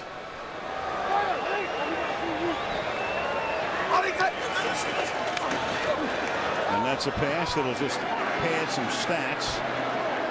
Warren Robinson takes the ball to the 48-yard line, and that will end the ball game. And Seattle will not get to 200 yards. And for Mike Holmgren, it's been a 1-5 start to his final season as the head coach. And of course, it was Mike who helped get John into professional football. So the two meet in midfield. And for John Gruden, this team really gelling. Garcia looking good. The defense looking very good. They go to 5-2. And our Wendy's postgame report will be coming up from Tampa after this break. My Own Worst Enemy is a roller coaster ride of a show. I'm not Edward. One man, 2 very different lives. Christian Slater, My Own Worst Enemy, tomorrow on NBC. The Suzuki SX4 versus the Mini. The Suzuki SX4 has 25 more horsepower than the Mini. The SX4 offers available all-wheel drive. The Mini doesn't. The SX4 has America's #1 warranty and GPS Navi standard. And the SX4 costs thousands of dollars less. The Suzuki SX4. It's mightier than the Mini. Lightning bolt stickers and cape not included. Now get 0% financing on all 2009 Suzuki SX4s. Hurry in. Miller Lite. Oh, I'm sorry, we're all out. Oh, just any light then. Oh, how about a tall, frosty glass of Busted? Commish. Of the More Taste League, you got it. But I willingly risked your league status with this just any light beer business? Come on, Miller Lite's got more taste and half the carbs of Bud Light. You know? Can't I beg for leniency or something? Grant it. Come up and face the music. Hands up the podium. The official beer of the More Taste League. Miller Lite. Great taste, less filling. This is it. Comcast's biggest sale of the year on Comcast Digital Voice. You won't find a lower price with Verizon and get everything Comcast Digital Voice delivers, including unlimited nationwide calling, 12 popular calling features, plus access voicemail over the internet. Make the switch and save over 31% over Verizon. Get our lowest price of the year and start saving within 72 hours. Comcast Digital Voice, $19.99 a month for 6 months. Call 1-800-COMCAST. We'll try to warm things up in the 7-day. Details after football night in Philly. To the Wendy's post-game report. Here now, Al Michaels. Buccaneers never trailed, win the game by a score of 20-10, actually dominated more than that score would indicate, dominating from start to finish to go to 5-2. Jeff Garcia had a big night. As you can see, he was the overwhelming choice of the fans. Ours as well, 27-36 for 310 yards. Jeff Garcia up on the horse trailer. Jeff and Derek Brooks down on the field with Andrea. Thank you very much, Jeff. The Bucs are a team that have been under the radar, so to speak, in the NFL. What did you show the country tonight? Well, we came out and played good football, especially the first half. I'd like to finish the second half a little bit better than how we played, but that's credit to Seattle for keep battling and for making it difficult. But a lot of good things happened tonight. We're playing well as a team, and when you play well as a team, it gives you a chance to win football games. 2 strong games in a row by you. What were you able to do offensively tonight, especially obviously in the passing game? Well, we were able to create some openings with the passing game. Guys did a great job of making plays, catching the football, running after the catch. Not a whole lot was happening in the run game in the first half, but thankfully we made enough plays, moved the chains enough, and got points on the board. You know, it's funny, John Gruden said that Antonio Bryant was as talented a wide receiver as he's had since he's been here in Tampa. How much was the goal to get the ball to him tonight? Well, I don't know if it was necessarily the goal to just single out one guy, but he was in the right place at the right time. He worked hard all night long, made some great catches, ran very aggressively after the catch, and those are the things he brings to the field. Very explosive player. All right, Jeff, thanks very much for your time. We appreciate it. And now to the defense. 10-time Pro Bowler Derek Brooks. You're not used to having an offense like this. I mean, what's it like to have an offense so productive like this? Well, it's great. You know, whenever they can get out and give us a lead, that change our philosophy on defense. And in what sense? What does it enable you to do? Well, in terms of the play calling, you know, Kip tends to call a different game when we're ahead versus when we're behind. So, again, we can get the turnovers early to get our offense going, and that tends, you know, to feed our football team. I mean, they had 1 first down in the first half. Why so dominant a performance by your defense? We're just playing hard, Andre. It's nothing special. We believe in out-executing our opponents. You know, we don't do nothing fancy. People know where we're going to line up, what we're going to want to be, and where we're going to be. Our job is to out-execute the opponent and run to the football, and we did a good job of that tonight. Big NFC matchup next week in Dallas. What do you expect in that game? I expect us to start preparing tomorrow. You know, I'm a one-day guy. I don't look forward, but I'll enjoy tonight, and we'll start to work on Dallas starting tomorrow, and we'll show up with our best game. All right, Derek, thanks so much for your time. We appreciate it. Take care. All right, thank you, Andrew. In fact, we'll take a look at that game ourselves when we come back. Tampa at Dallas next week. Fast forward to Week 8 when we return to the post-game show. There you go. We're even now. Still owe me $5. Double stacks are only 99 cents each. Yeah, but look at that double stack. Got your 2 fresh, never frozen beef patties, cheese stacked up there. It's worth way more than 99 cents. There's no double stack exchange rate. So now you're an economist. Wendy's Double Stack Cheeseburger is 99 cents that tastes like more. One of 3 way better 99-cent sandwiches on Wendy's Super Value menu. It's way better than fast food. It's Wendy's. Ah, yes, the Geico Gecko in migration. Driven by primal instinct to help people save hundreds of dollars on their car insurance. Hey, do you see that guy over there? He's giving me the heebie-jeebies. Gotta be kidding me.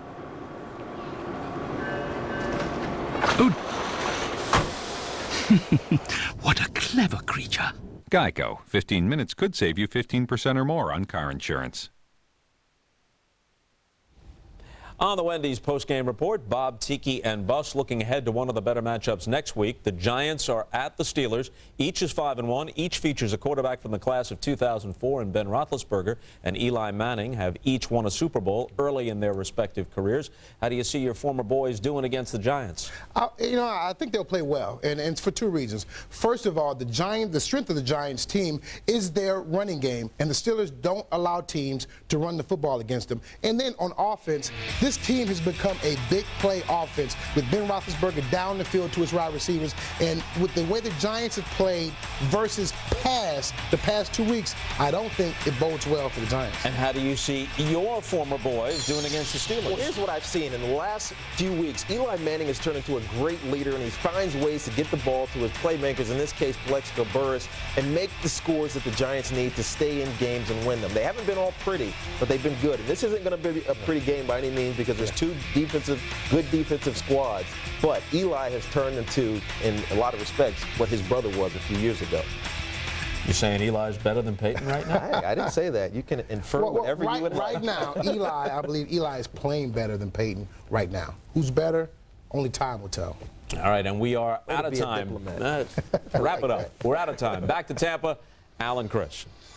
Well, we're not out of time. We still have a moment to talk about that Tampa Bay Dallas game next week. And who would have thought, I mean, a couple of weeks ago, you got Tampa Bay very hot against Dallas.